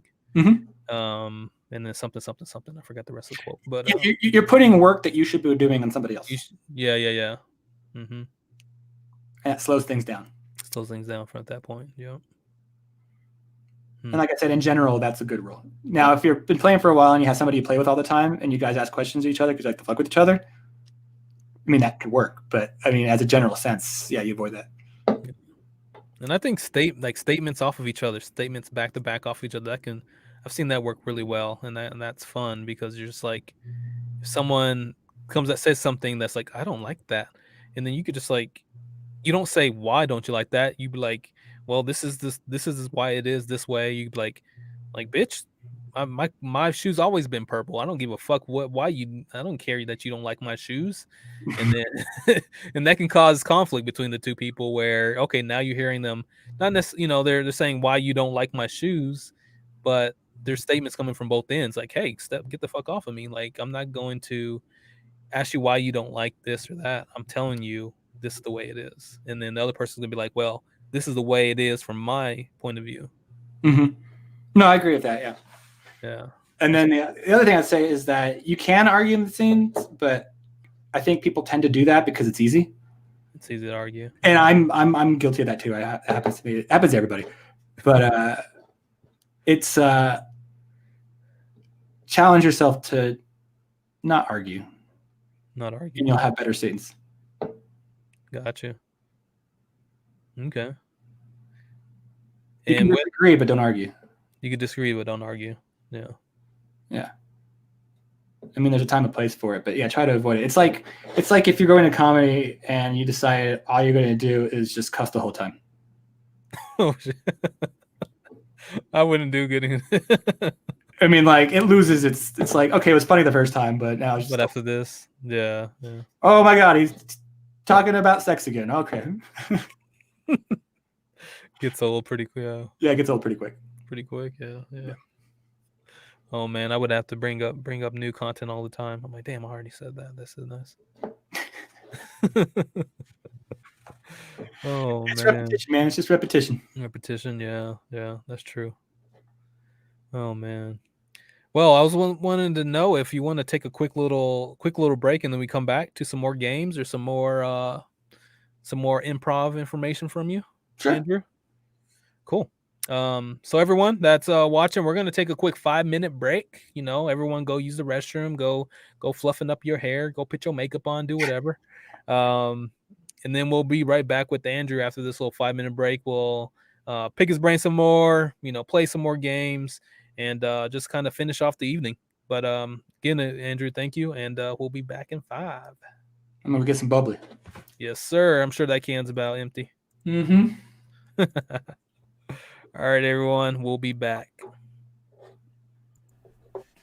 The Second Life of Roy, take thrice.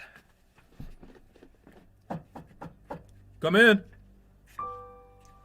Neil? Oh, hey, Roy. Jesus, what do they expect me to do with all this crap? What is it? Promotional stuff for that new mobile coupon campaign? Have a seat.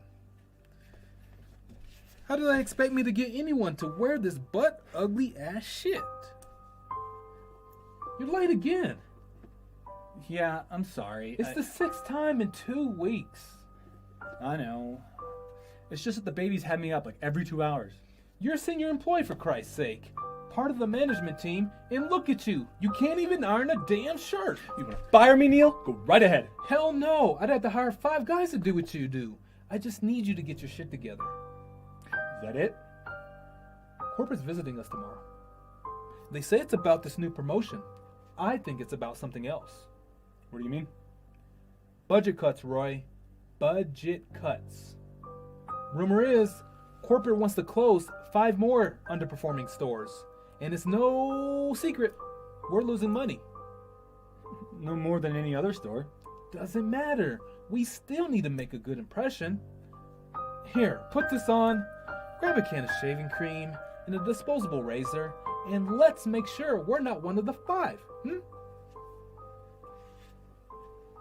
Fuck you, Neil. Fuck you, Roy!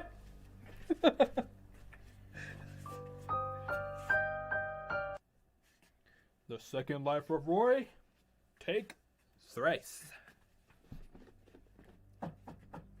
Come in. Neil? Oh, hey, Roy. Jesus, what do they expect me to do with all this crap? What is it? Promotional stuff for that new mobile coupon campaign? Have a seat. How do they expect me to get anyone to wear this butt ugly ass shit? You're late again. Yeah, I'm sorry. It's the sixth time in 2 weeks. I know. It's just that the babies have me up like every 2 hours. You're a senior employee, for Christ's sake. Part of the management team, and look at you. You can't even iron a damn shirt. You wanna fire me, Neil? Go right ahead. Hell no. I'd have to hire 5 guys to do what you do. I just need you to get your shit together. Is that it? Corporate's visiting us tomorrow. They say it's about this new promotion. I think it's about something else. What do you mean? Budget cuts, Roy. Budget cuts. Rumor is, corporate wants to close 5 more underperforming stores. And it's no secret, we're losing money. No more than any other store. Doesn't matter. We still need to make a good impression. Here, put this on, grab a can of shaving cream and a disposable razor, and let's make sure we're not one of the 5. Fuck you, Neil. Fuck you, Roy!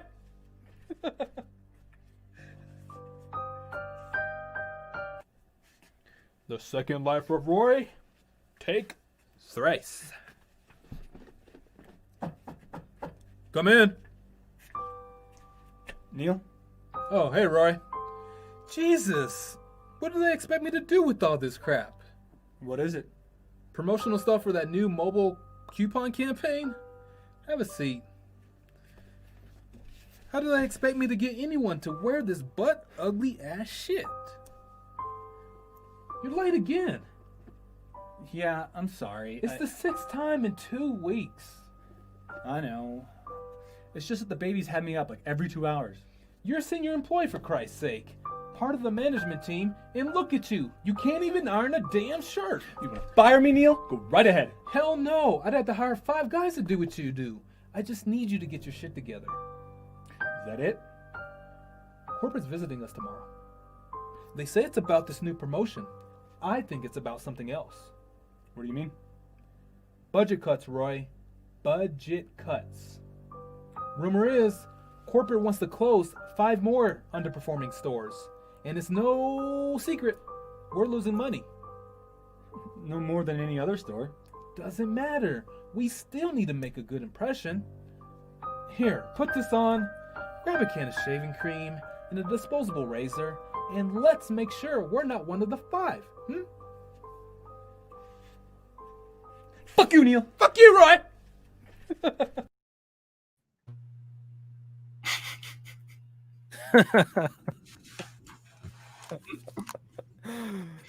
Oh boy, the fun times. How many times did we do that scene? Well, we did about I don't know, it had to be at least 8 times, just like back to back to back, and then when in class we did the scene like twice, I think. I think in total we probably did it like 15 times. All the way through. Yeah. We that one was definitely something I memorized like the back of my hand. I was like I was feeling like Neil for like a whole was it a week or 2 straight? But yeah. Oh, that was when I was shaving. Yeah, you were. Yep. Because that's when we were studying the secret life of Neil. And this one we got to learn more about Winn-Dixie and his whole proposition and what was going on with him. Yeah. I remember when I read the whole script, I was like, holy shit. Remember we just got just the lines pointed out, and then you had told me you should read the whole script. Like it's I like that one. I was like, that's kind of a fun one. Yeah. I'm gonna be a guy who chops up dead bodies. I know.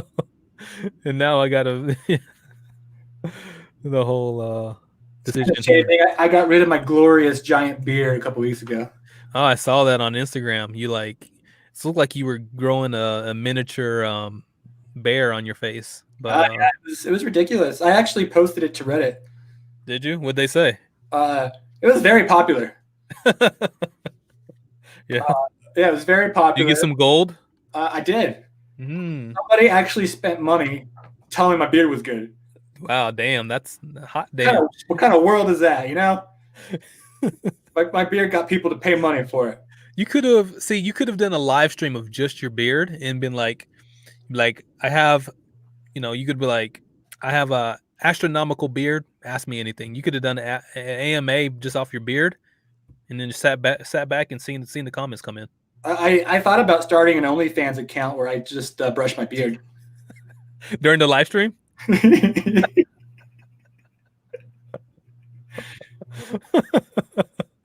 I also actually feel honored when I posted a couple pics of that. Yeah.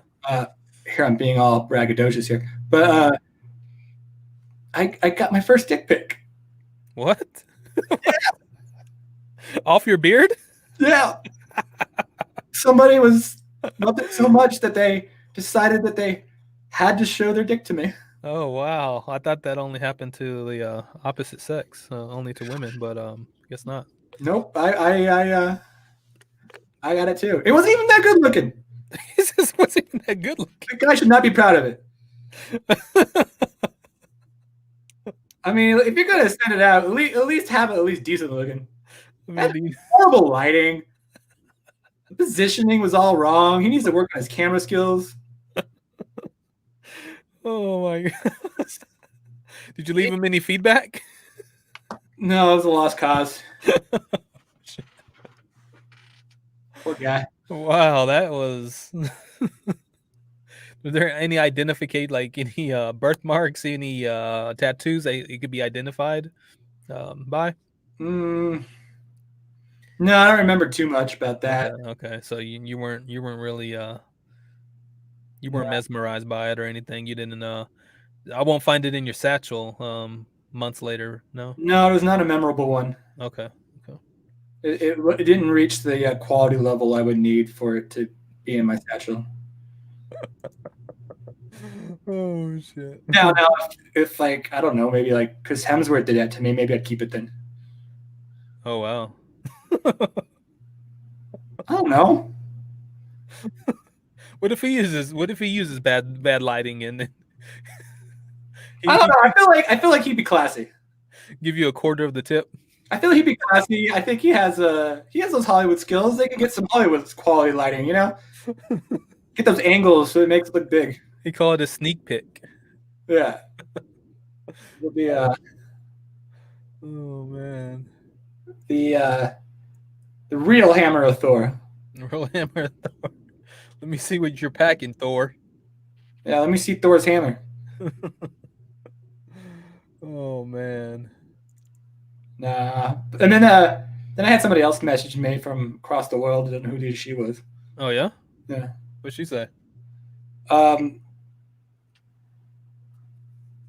She just complimented me, and then she talked about how good looking she was. And I was like, that's weird. Was that like a she was like, you compliment someone and then you sell yourself after that? Yeah, and then she's like, oh, it's okay to be vain. I know what I am. I'm like, did you even respond to her after that was her? She said that in all one comment about being vain. Comments back and forth. Oh, okay, back and forth. I got you. That day I was like, I need to stop responding to direct messages on Reddit. These are weird. These are weird people. Do you find that those messages go down rabbit holes? Like it's just nothing.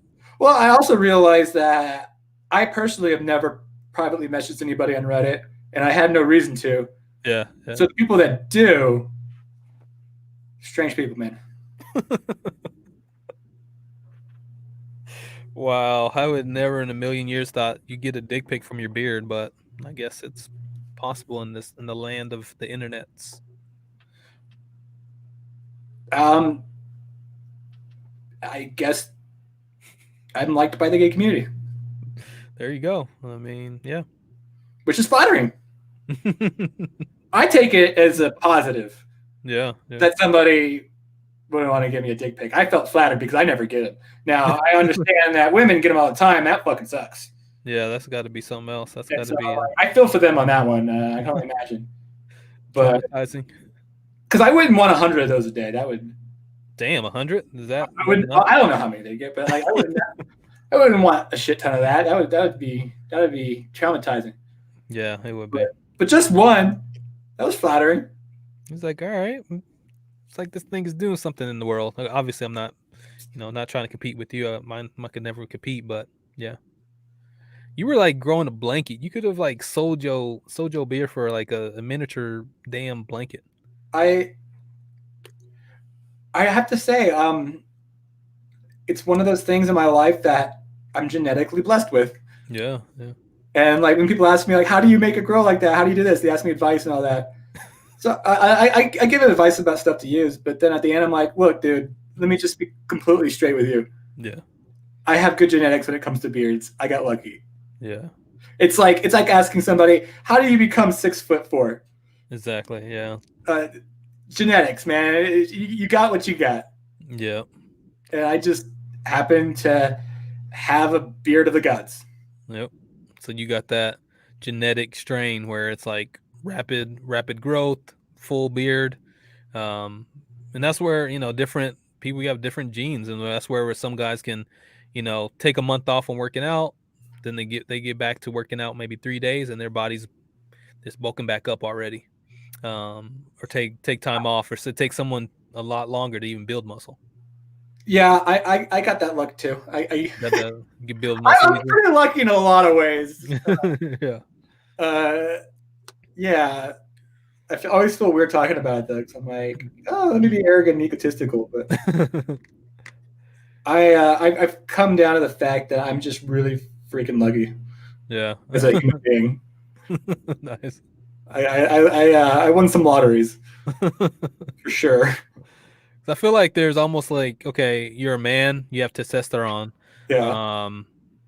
But even if you have the same levels as someone else, I feel like that testosterone gets routed to different areas and different, like, based off your genes, where you get, I don't know, I could be making shit up, but this is what I kind of speculate on is, oh, okay, you're two males, they have the same levels of testosterone, but one can grow a full beard and one necessarily it's complicated. Yeah, it's more complicated than just, it's not just you. The other lucky thing is a lot of people, they'll get a lot of testosterone and they'll lose their top hair. They'll lose their start balding, full head of hair. Yep, full head of hair. Nice. Yeah, I haven't balded yet.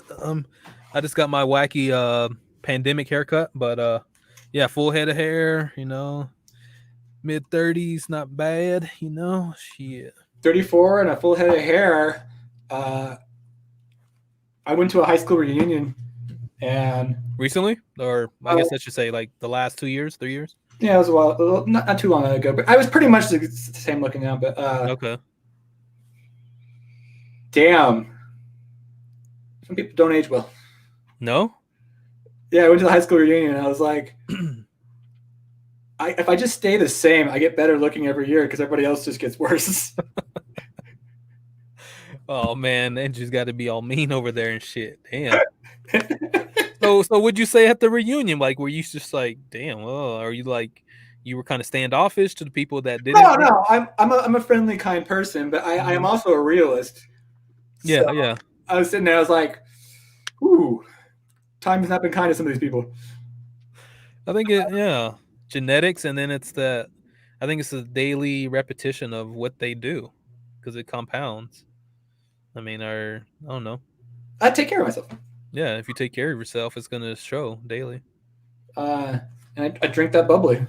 Hell yeah, getting that hydration. And I'm in comedy and acting, so I care about my image. Yeah, that's true. You got that, and then you're working through any. I would say you're working through any hidden emotion. Like you bring out your emotions. Like I feel like as entertainers or comedians, you got to be right. Otherwise, you can't project what you need to project outwards, right? You can't be a mess emotionally. I mean, I guess you could do You could be a little bit of a mess. A little bit, but I think I don't know, you work on that because you can't let things fester emotionally, right? Oh no, that's true. I mean, like, yeah, you can't have like suppressed emotions that you aren't dealing with. Yeah, exactly. Yeah, that's but like you can be kind of a mess in the moment and still be fine. But You can't have those deep-seated issues that if those emotions come up in a scene, you freak out. You're just all over the place, or you're not authentic to who you are, and you're just Yeah. That's But what I've been. although the other difference is though, I'm in comedy. Yeah. And in comedy, people got issues. Yeah. See, I was growing up as a class clown, and like I always like wanted to be the funny one, just like cracking jokes and all that. And when I was a kid, yeah, crack jokes. I don't know if it hid any of the things I didn't like about life, but I was like, I saw the funny in everything. I just wanted people to laugh. I think that I got addicted. That's what I got addicted to people laughing, and That is addicting. that dopamine rush. I'm like, yeah. Because my theory is that most comedians, not all, it's not all total rule, obviously. Yeah. But most comedians have something in their past, childhood, or whatever, that was either traumatic or negative. Mm-hmm. Because comedy is a defense mechanism. Mm. And if you have something traumatic or bad happen in your past, you get good at it. Yeah. There's a quote out there is, did you have a good childhood or are you funny? Oh, damn. Now, I mean, that's not completely true. There's obviously people who have great upbringings and they're funny, but So funny, yeah. There is a truth to that though, because comedy is a way to deal with pain. Yeah. And then also making other people happy. A lot of people who experience pain want to make other people happy because they know what it feels like not to be. Mm. And they don't want other people to experience that. Yeah. But that's a serious moment there. That's a whole serious sidecar. All right, so another game we were talking about, or at least we were briefly talking about, is about the Expert Improv, where, and correct me if I get it wrong, where I just simply tell you're essentially an expert in such and such, and I'm essentially grilling you on your expertise of this. Yeah, so how I set this up is you are, well, you already are. You're the host of the show. And now you have an expert guest you're bringing on. Yep. And then, yeah, you just tell me my name and what I'm an expert in. And then you interview me like I was an actual expert on your show. And we'll see where it goes. Oh, okay. And I'll play into whatever name and expertise you give me. Okay. And you can do an intro. You can do whatever you want. All right. Let's jump right into it then. Let's see. I think I got something off the top of my head. All right. Everyone, thank you for joining us for On the Playground. Today we have Andrew G. And that G doesn't have a string in it, but it's damn near close. Today, Andrew, and not just today, I think he's been an expert in this area for a very long time. Andrew is an expert in the upkeep, the groundskeep of Desperate Housewives homes. Not the TV show, actual housewives. He has expertise in maintaining the groundwork for them. There's a lot involved in that, and that's where we would like to know what's all entailed in being the expert, the grandiose groundskeepman, and I'm sure there's some pool cleaning in there for Desperate Housewives. Andrew, thank you for joining us, and welcome to the show. Welcome to On the Playground, sir. Well, thanks for having me on here. Andrew G is just my stage name, so you can call me by my real name. My real name is Chad. Okay, Chad. Yeah, I just go by Chad. All right. So, I'm a pool boy, groundskeeper, and all that stuff for very lonely housewives. They need a lot of work on their places because, man, all their husbands are always on business. Mhm. And when your husband's on business, you need somebody to help keep down the fort and keep things clean. And it gets dirty when those guys are away. If you know what I'm saying. Wow. Okay, okay. What what's the day in the life of Chad look like when you're on the job? Oh, so a day in the life of Chad. I don't know. Say it's a Wednesday. Okay. So Wednesday, I wake up. I do about 15 pull-ups, and then I knock out about a round of 3 sets of push-ups. 30 each. Got to keep those guns going. And then I drink a protein shake. Okay. And then I start off the day with some music, some good pump me up music. Mhm. Uh, my favorite music that I like to pump up to is, man, Ariana Grande. Man, she just gets me good. She's a beautiful woman and speaks to my soul. But anyway, after that, I head over to uh, Miss Johnson's house, Carla, and I clean her pool. I make sure to clean all the filters out. Okay.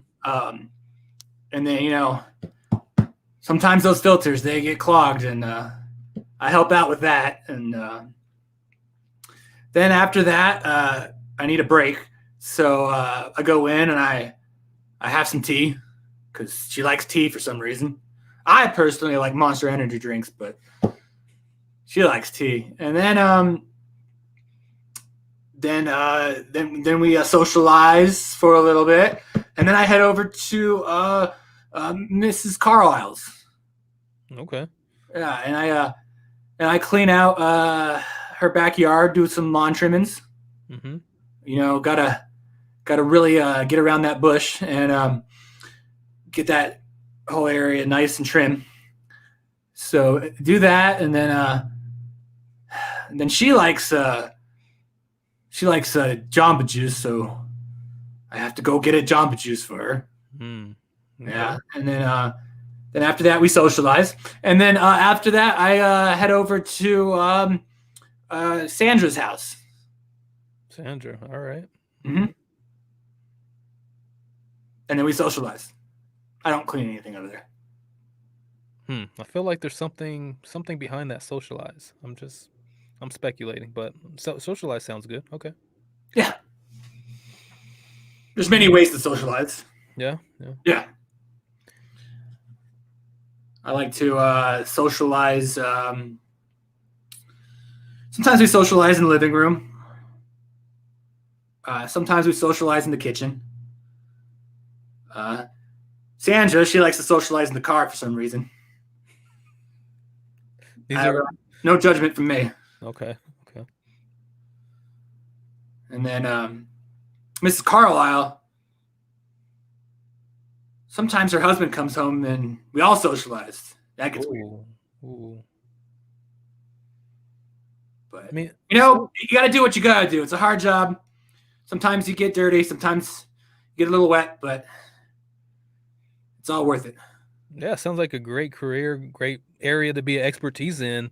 If it sounds like you have a great referral system. Mm-hmm. You've seems like the word of mouth does the marketing for you, perhaps. The word of mouth definitely does the marketing. I have the best word of mouth. Oh yeah, yeah. Very, very skilled in that area.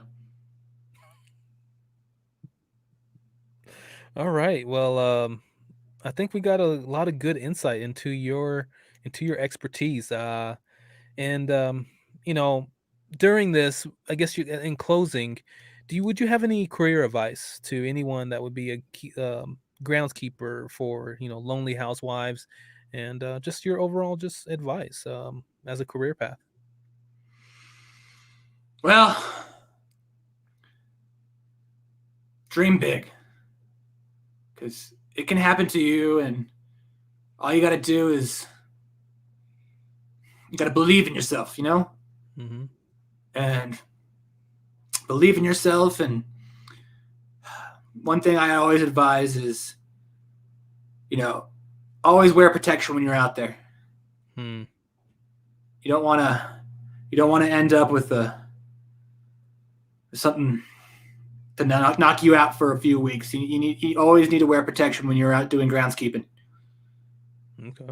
And take your time. Don't rush it. It's never good to rush. You do a bad job if you try to rush. You got to take your time, and you got to work into the harder parts. You got to start soft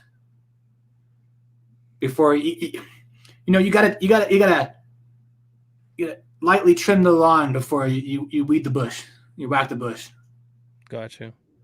Yeah, it's an art. Yeah. Okay.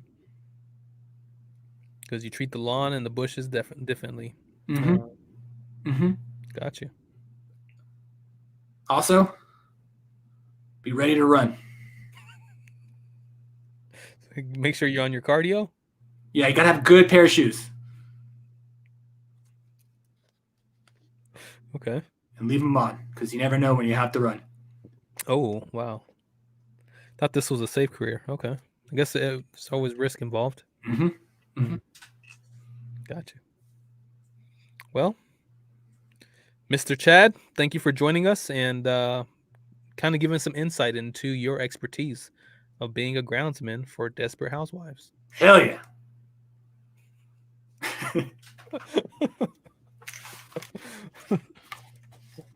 Oh, man. People are probably tired of me of leading into sexual innuendos or sexual things. Well, if we go there, I'm going to go there. Yeah. Do you feel like in the like the comedy or improv industry where it's like an artist just gets tagged, like kind of how you said earlier, oh, this guy's talking about sex again, or about there's a artist would get tagged about bringing up the same material, the same old, and you're just like, and on top of that, do you see like, what's that? If it becomes a pattern. If it becomes a pattern, okay, and like I hear some. This is like just friends of mine, and in the past, they're like, oh, comedians, they joke on the same thing. It's like race, religion, sex. Do you get that in the improv world? Improv and stand-up is here. I'm gonna go comedy philosophy again.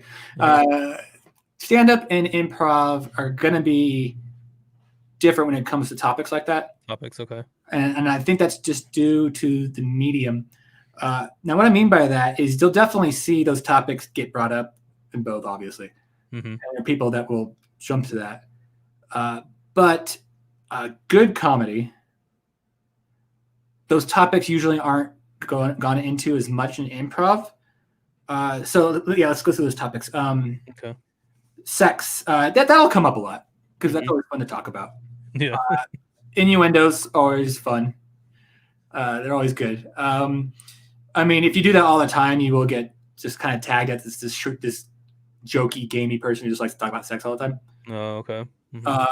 So it's I think it's more fun just to not bring it up as much. So that way, when it does come up, it's more funny. And then it depends on how you're talking about sex. I prefer innuendos than going straight just sex things because that's just too easy. I think. It's shock value, I guess. Yeah, and then of course you'll see that in comedy. So yeah, that sex is a very common thing unless you're doing like a non-adult show. But now the other topics, let's see, race, and then so I'll go race next. Race. It's more culture related, like someone's culture, or so culture and race is a little bit more tricky.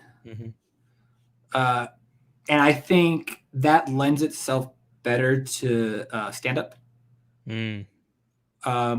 Because when you're joking about race and culture, especially if you're doing jokes that aren't your own, especially in those cases, there's a fine line between joking those kinds of jokes that are making fun of the right things versus not. Okay. So, for example, like bad accents. A bad Asian accent is kind of offensive. Oh, right. But are you doing the bad accent? So like when you see somebody do something like that, is the joke, are they making fun of like the accent or the race or the people? Mm-hmm. Or are they making fun of the character that kind of does that? No, I see what you're saying. They're not generalizing a complete race, but it's particular to that character that Yeah. they're playing. And then the context when it comes to that, creates a difference between whether or not you're making fun of racial issues Yeah, yeah. versus just being racist. Mm. And that's an important line, an important distinction. And it's much easier dealt with in stand up because you can revise and refine what you're saying. Mm-hmm. And you're making, because no matter how, when you say it, people are going to take it how they take it. How they take it, yeah. Right. So you're not in control of what the meaning is after that. So if you're doing improv and you're thinking things on the fly, you're not going to necessarily have the foresight to word your words carefully. Have that political correctness at all times, yeah. Right. So in general, in improv, it's just the safe rule is don't joke about things that you don't know. You just don't know, okay. Yeah. So like, yeah. So if I'm Hispanic, I can joke about Hispanic things. Mm-hmm. But if I'm not Hispanic, I got to be a lot more careful with that. Because the perception is, hey, you're not Hispanic, you don't Yeah. know that world. Right. Okay. Yeah. And then so comedy in general is, are you bullying or are you doing comedy? Gotcha. And the issue with that is audiences will laugh at bullying. Yeah. Yeah, you can go to an audience and you can tell racist jokes or misogynistic jokes and get a laugh. Because there are going to be people that find it funny. Mm-hmm.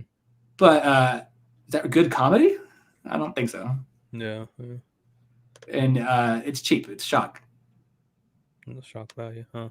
So yeah, so those people tend to get weeded out if they do that all the time. Okay.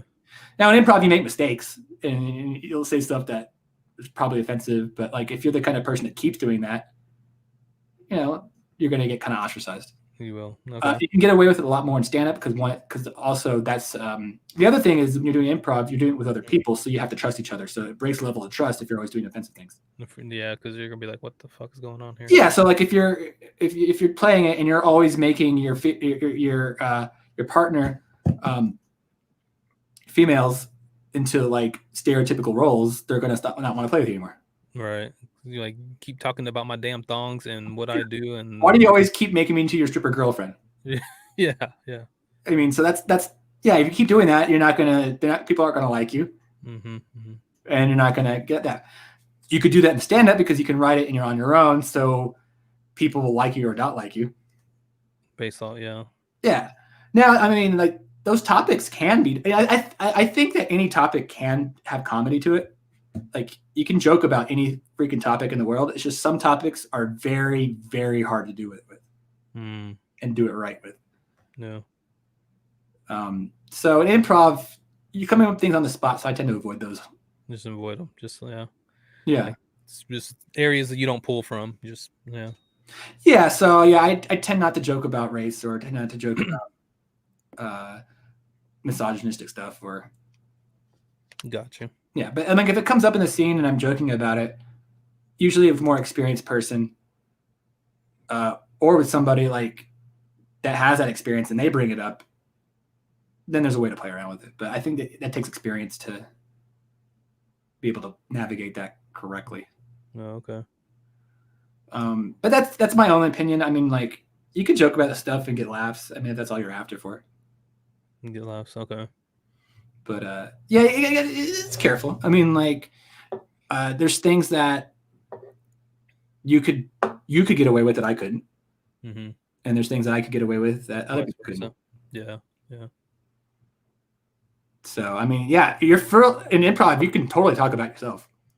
Oh, that's right. Yeah. Or any of your experiences. Just like in stand-up comedy, you can Yeah. Was it self-deprecation? Just a little bit, not too much, because it gets old if you're just constantly. So like the improv groups that are minority focused Mm-hmm. tend to have more racial jokes. Oh, really? Oh, okay. Because they'll take from their Experiences. Yeah, yeah, And that's true. yeah. Yeah. So, but yeah, so that'd be fine. But like, but yeah, so it depends on the group. And like, one time I was in a group with all women and they made me into a misogynist. Fuck. I had to play it. But I mean, like, we were all on the same page. So, I mean, those topics do come up. It's just like, gotta think of the context. Okay. Yeah. But I'm not going to make Asian jokes. Oh, yeah. Or black jokes or Hispanic jokes. Well, I guess I could make some Hispanic jokes, but I look white, so people wouldn't understand. I find it like interesting how you like, I guess in any industry or any persona, like that separation, like you're in that misogynist group or you're come across as a misogynist or they turn you into one. And then it's like you just like being friendly, like, hey, you want to go grab a cup of coffee? Yeah, well, like when they turned me a misogynist, I played a part. That's the character. And so I just made the character insufferable. Yeah. Like obviously, so they could tell the difference. That like, oh, he's playing a character that's misogynistic and like chauvinist. He himself isn't actually like that. Yeah. I'm just playing that stereotype, and then the scene is them like, knocking me down. Yeah. I always have this voice in the back of my head. I'm like the people, they only see the character. They don't like when I'm like doing any acting or performance, like they only see the character. They don't. I don't know. I guess it's a fine line. I guess it depends on the relationship with another person. Yeah. Obviously, if they see you from far away, yeah, that's all they see. But for someone that's a little closer, maybe a coworker, they know, hey, that's just a character. Yeah. It's tricky. It's tricky. And you're gonna offend somebody no matter what you do. Yeah. But yeah, I mean. So I was wondering, can I give a stab at the expert? Since you were the pool boy. Can you pull up, bring something up for me, and I'll try to be the expert in it? Oh, absolutely, yeah. All right. Let me think of something. I might have to get into character after I figure it out. Well, your character's not there yet. You have to. It's not. I gotta wait. Your character. All right. All right. Let me just post this in the comments real quick. Here, we're gonna say this is you're the expert improv.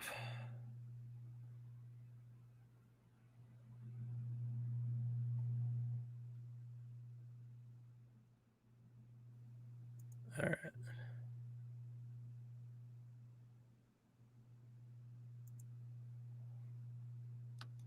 Let's see. Let me do this. You're the expert of. Makes more sense. All right, here we go. Okay, I should have put this. All right, I'm gonna make my own show up though. Okay. Yeah, because you're the host now. Mm-hmm. Hi, and welcome to After Hours with Carl Markinson. I am your host, Carl Markinson, and tonight on After Hours, we have a very special guest. His name is Jameson. Welcome, James. Thank you. Thank you for having me. I'm happy to be here. Glad to have you. Now, for our audience members who don't know the fame and glory of Jameson, James is an expert, a fully qualified expert in book binding. He knows everything about binding books. And he is here on After Hours to share some enlightenment for our restless insomniacs. Sorry, just a moment. Let me. I have to grab my glasses. I always got to make sure the seams are nice and tight. Just a second. Oh, absolutely, James. Whatever you need.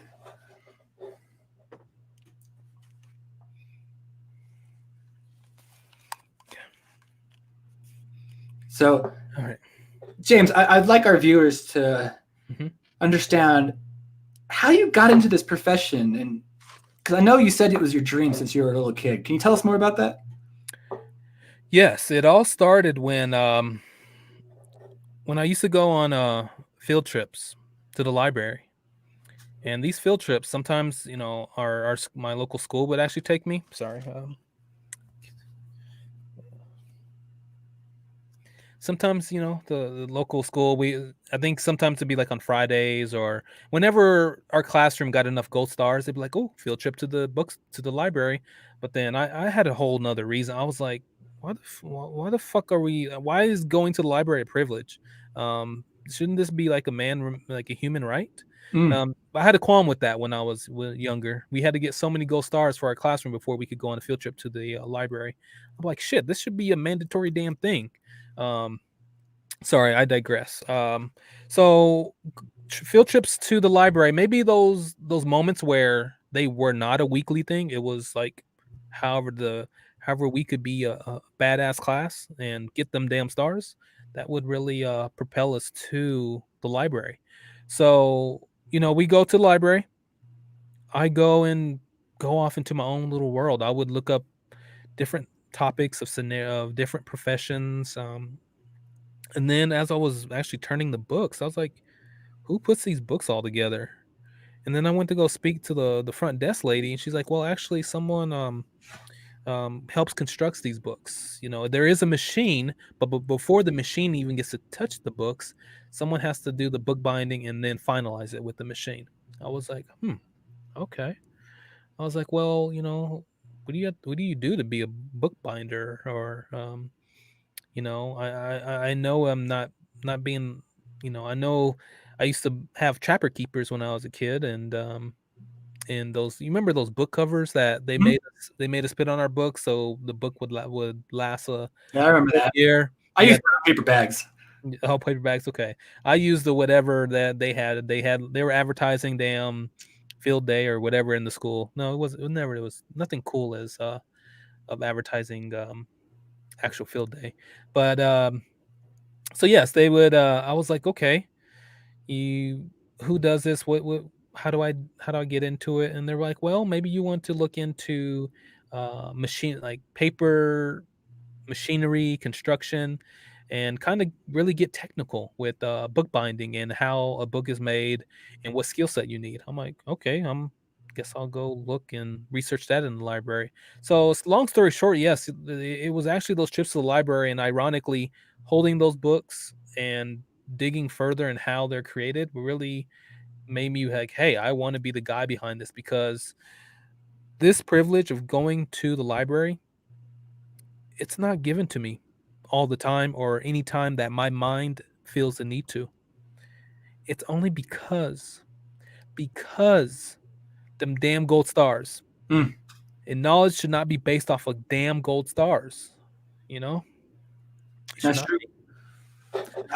So that's where it all got started. And that was my qualm in school. And I just continued it as I, got older. Obviously I learned some other skill sets, but I really stuck close to bookbinding.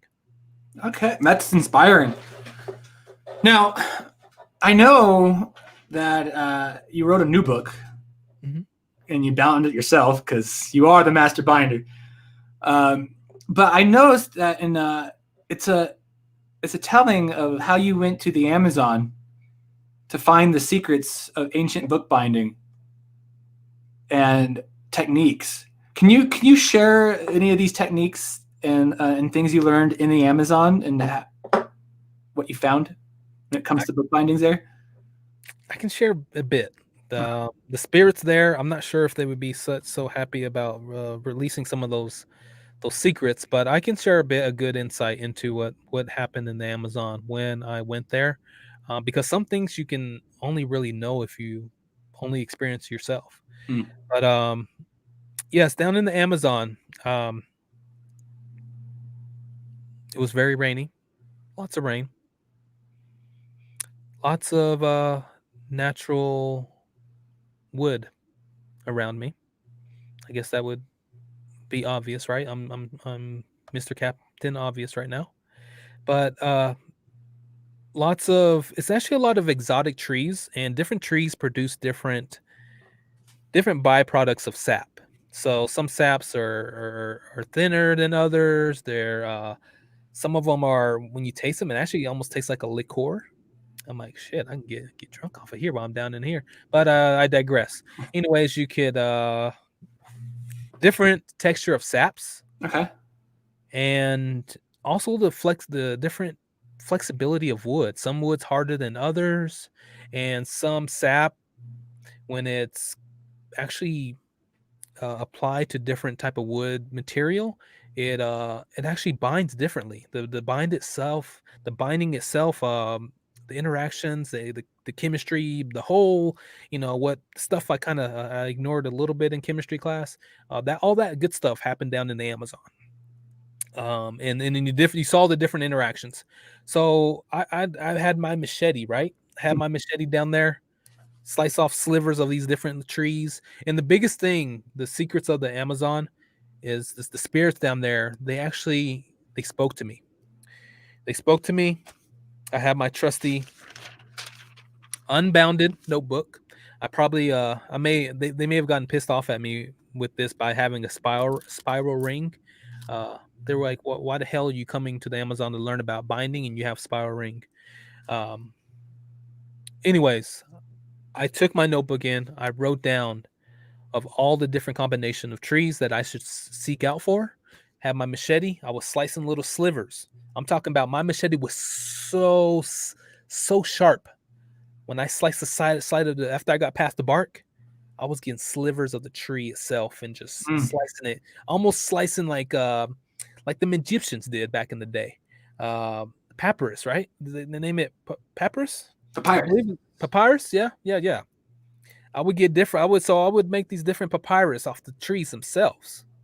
And then after I got the papyrus, spirits inform me, get the fuck away from that spiral bound notebook. Do not use aluminum to bind these papyrus pages. Um, I got sap from different trees, and then I started putting the papyrus together with the different saps, and this took a long while to get a right combination of the different mixtures. I was down there looking like a damn, like a tree ridden, a leaf ridden Harry Potter in the chemistry lab. I had my little table set up from a tree root, and then I was standing there on my tree root with my different type of saps, the mixtures of saps, and then I had little markings next to each sap and the different combinations on the consistency and the adhesion properties of the sap. So as you can just hear from me, there's a lot of technicalities, technical um, jargon that happened down in the Amazon. So I was down there doing this and that and experimented, and then I just made these little papyrus notebooks, and I found the really good stuff when it came to adhesion. Adhesion. It's not only adhesion, because if your adhesion is too brittle, your pages just snap or your pages crack and creak. And we've all experienced. We've been to the library and you turn these pages. They don't these pages only have about 100 page turns before before they start cracking and they don't feel as good. So that was a number one. I'm not gonna say number one, but that's a very important part to binding, is making sure your adhesion is strong but flexible, and over time it's not going to break down the pages itself. That's where as a binder master, that's where I prided myself. I was like, I'm going to be the master binder. My books that I put together, shit, those things are going to be around 500 years from now, and they will still be able to turn them 500-year-old pages and still True keep it intact. of your craft. Oh yes, oh yes. Yes. I that is so fascinating. I only have one final question for you, Okay. Mhm. and it's a simple one. If you could bind any book in the world, which book would it be? What book would it be?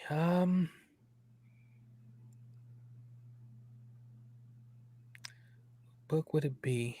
That's a good one.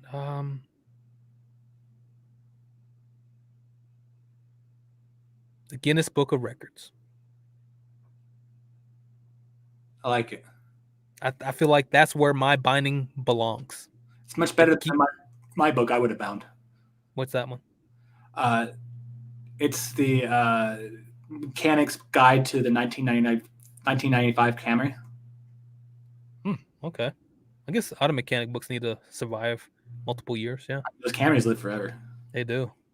The Guinness Book World Records. You know what? You should be in there for the most books bound. Exactly. With my binding, damn it. Yes. Yes. Well, that was. Thank you, James, for coming tonight. Hey, thank you for having me.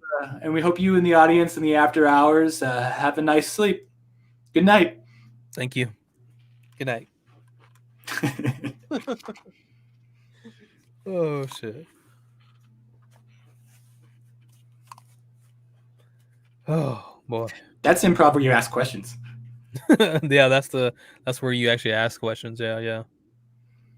That's a fun one. You're the expert of, and you can. Damn, I can just see Andrew. Like you could go on hours and hours, like easily make a hour session of you're the expert of, or you could ping pong together. You could, 30 minutes for each person. You're the expert of, and they could really go down the rabbit hole on that.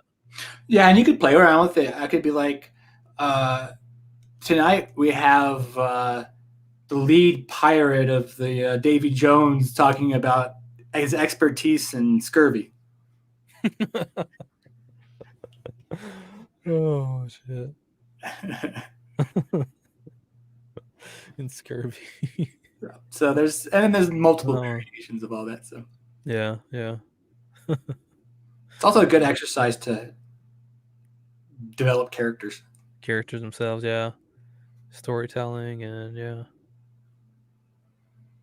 I feel like like for I think me personally that would be a good warm up game just to get the juices flowing. Just start just go with the flow, and I feel like that one would really help me with like a warm up. Hey, you're the expert of just, and then maybe you're like you're interjecting with little questions here and there, but I started losing myself. Like just started losing myself.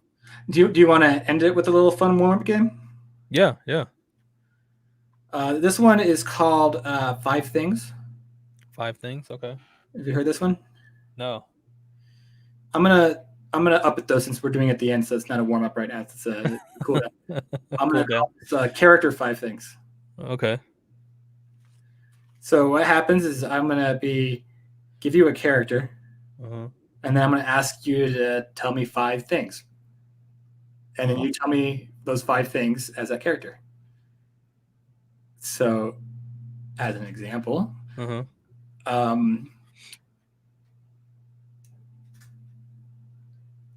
as a strip club DJ, tell me 5 things you hate most about strip clubs. Pole residue. Mm-hmm. Make yourself a DJ. You're a DJ now. Okay. Oh, I'm a DJ. I like to be a lifeguard when I'm a DJ. Let's see here. And then you try to go as fast as possible. Oh shit! I'm trying. No. I mean, when you say the 5 things, you try to go as fast as possible. So it doesn't matter what you say. Just try to get the first things that come to your head. Oh, okay. Yeah. So when I'm walking throughout the, on one of my potty breaks, or I go to the bar or whatever, pole residue. It's unsightly. 1. Yep. I don't like I don't like strippers coming up to my booth, my tables. 2. And number 3, requests. 3. What else do I not like about damn?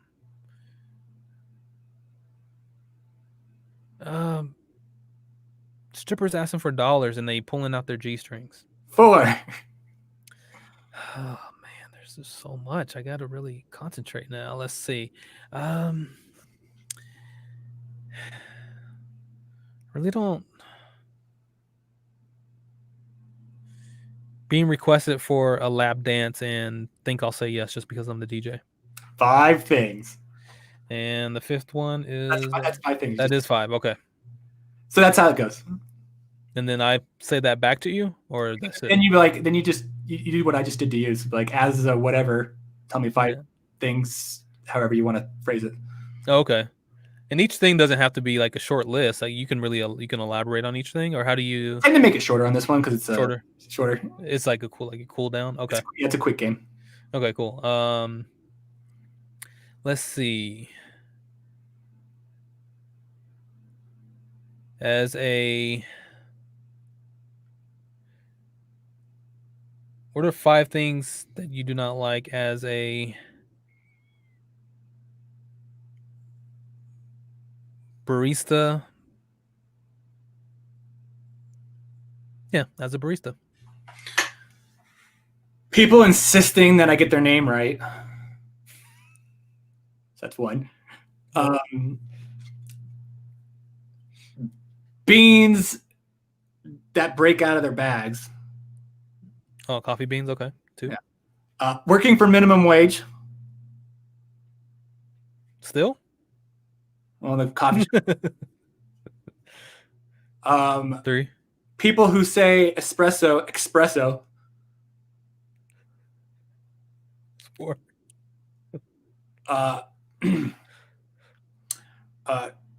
Corporate trying to buy us out, or Starbucks trying to buy us out. 5 things. Okay, that's a fun one. All right, I'll give you another one. Okay. Let me see if I can give you a fun character though.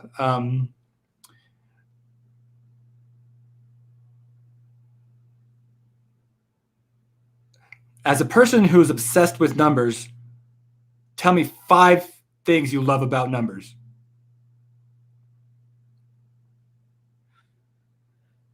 With numbers, I love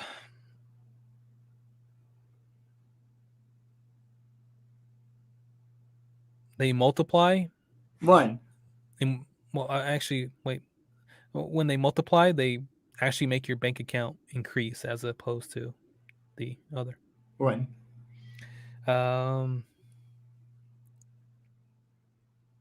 Numbers are what you believe they are. It's either positive or negative. 2. Next thing I like about numbers,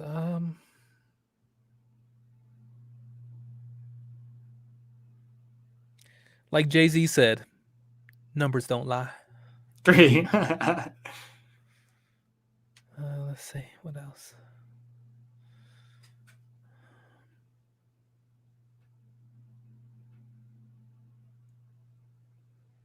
I treat numbers like my women. I round up. 4. Let's see. What's another thing I like about? I like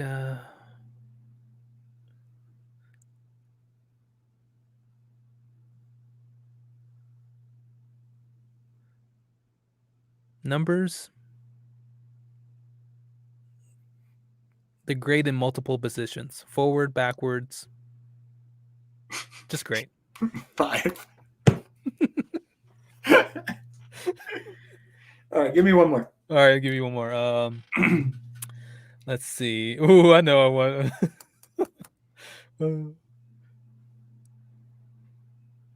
Can I put an adjective on yours? You want, yeah. Okay.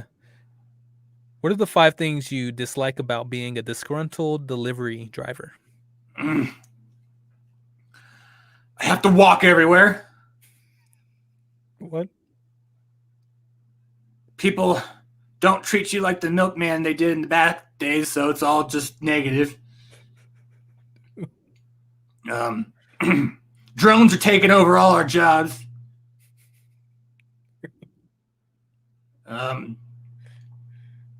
When soap and shampoo explodes in the box and I smell like lavender.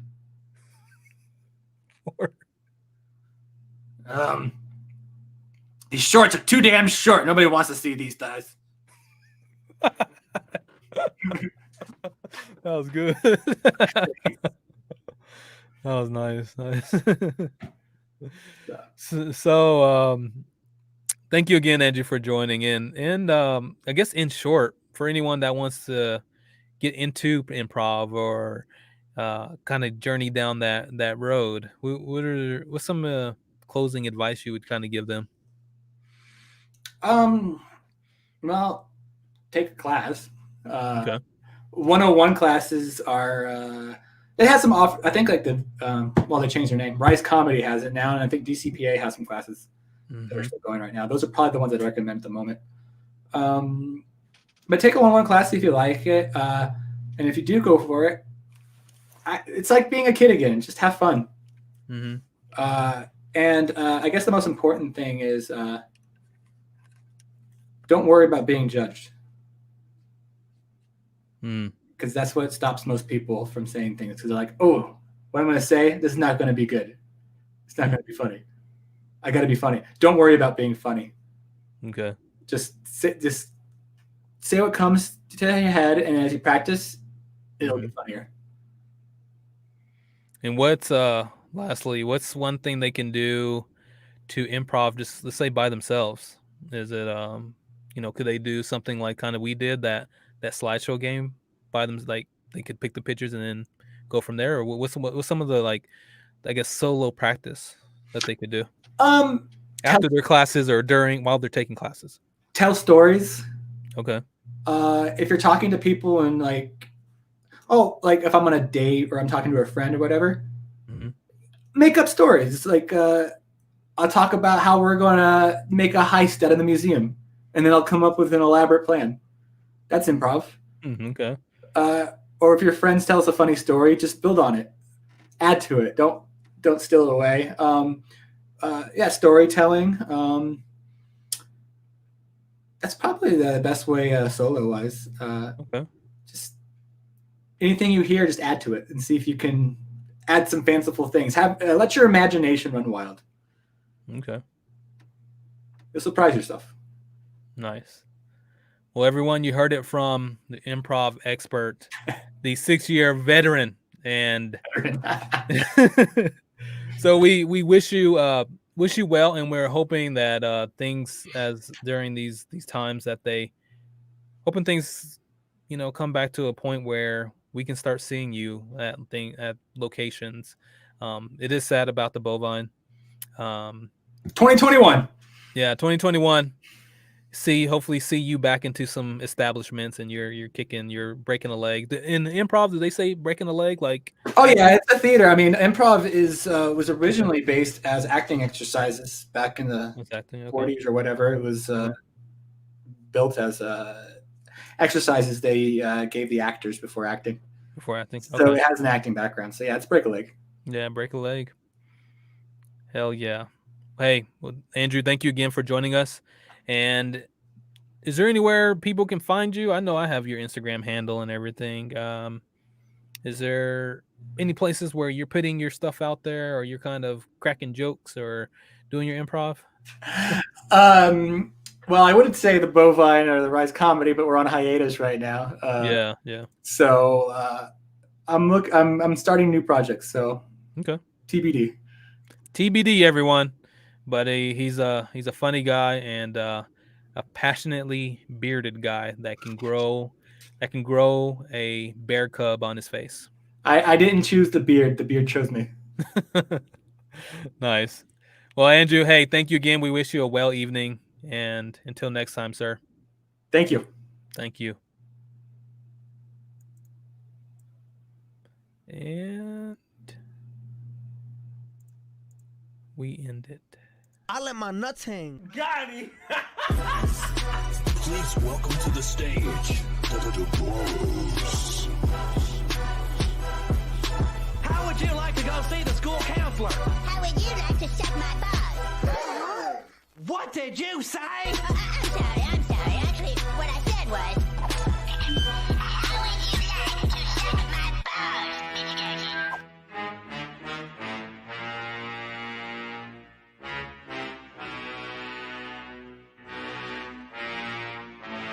Looking at the riding hood, thinking, damn, I got it good. Came back to the woods to take a break from the hood. A rapping lumberjack sure would give her the wood. Like a woodchuck, we're feeling it's wood. You don't get my pants. she's trying to dance. Oh, I'm lying, she wants to get fucking France. I think that was looking like she's coming out my pants. She's trying to sit on wood like a witness on a stand. We did it in the courtroom, jury understands. Motion all around, now they're voyeurism fans. Wham bam, thank you man, represent bad, call up Toucan Sam. Toucan Sam. Wait, watch out, watch out. Waka just got offended, man. I pushed a little hard, I didn't know that the passenger door was ajar. She wanted a thrill ride, jumped in my Ferrari car. Things got animated like Ken doing Barbie hard. I needed help, she wouldn't undo my seatbelt. Like the time we were strapped into SpaceX, on the way to Mars to have that space sex. Ambitious like that Elon Musk, going all the way. Space bet. When you got the hose with the holes, you move real slow. When you got the hose with the holes, you move real slow. When you got the hose with the holes, you move real slow. Wouldn't want to stretch them anymore, then they go. I put the Ferrari Enzo in auto. She puts the ass in the fine ass model. Self-driving car, feeling motion, plenty of lotion, and going full throttle. Slipped on the shift stick, didn't quite time it, and out the door she went, and out the door she went. Motherfucker, I want you to deliver like a motherfucking UPS driver. UPS, Universal Perception System. Go deliver. Let's go.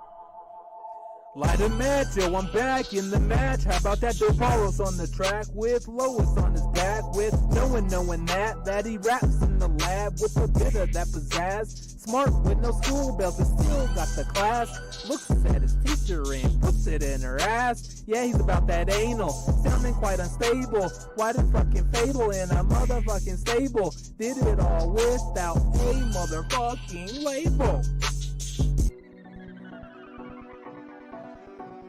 Step 1, 2, 1, 2, 1, 2. Walking on over to Nancy Drew. Strutting down the street in my favorite suit. Meeting at the diner where they serve that soup. Dollar sign in my eyes, worried about the budget. Dollar sign one is fine, more when we dutchin'. All of a sudden I hear someone coming. Do I stop walking? Do I start running? Footsteps real, gumshoe wheel. Found out this person wore a red high heel. Bottom of the hill, look up skirt. Down on my luck, in dirt. Kick to my knees, up skirt. Balls damage, how you gonna give birth? Balls damage, how you gonna give birth? Balls damage, how you gonna give birth? Naked night, foot the night, broken night light, lights all off. At the tick of midnight, right or wrong, I write in this sit tight. Gonna sound tight like a fine chicken, thin tight. Tight as a band-aid, stuck by her man's waist. Cheated on her diet, I gave her the mayonnaise. He couldn't afford it, so I took her to Pompeii. Tried to keep it friendly, but we laid down long ways. Song came and went like a thong on the windy tent. Airing out the laundry, that was what I really meant. Cozy on my chest, gotta get her off my chest. Like all these bad habits where they lay to rest. Lights back on, we surely did sin. Jehovah Witness, that BDSM. Baby, I'm Skittles, the sweeter M&M. The sweeter M&M, the sweeter M&M. The sweeter M&M, the sweeter M&M. He would've bruised you above the chin.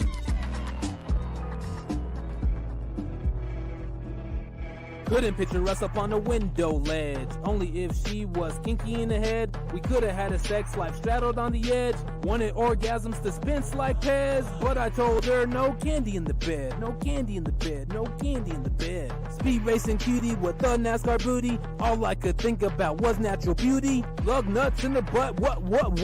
We just gonna do the duty. I'm sorry, I'm sounding quite unruly, but she was the one that said just pull me. Honk my horn, I mute the porn. About to get messy as a can of cream of corn. Can of cream of corn with the chunks and all. Move it, baby, move it like a moving truck. When I get my hands on you, fifth flow, moving up. Leave my baby mama, let's wash the sippy cups. Had time with the rubby duck. Bouncing milk jugs, what the fuck, I like my milk.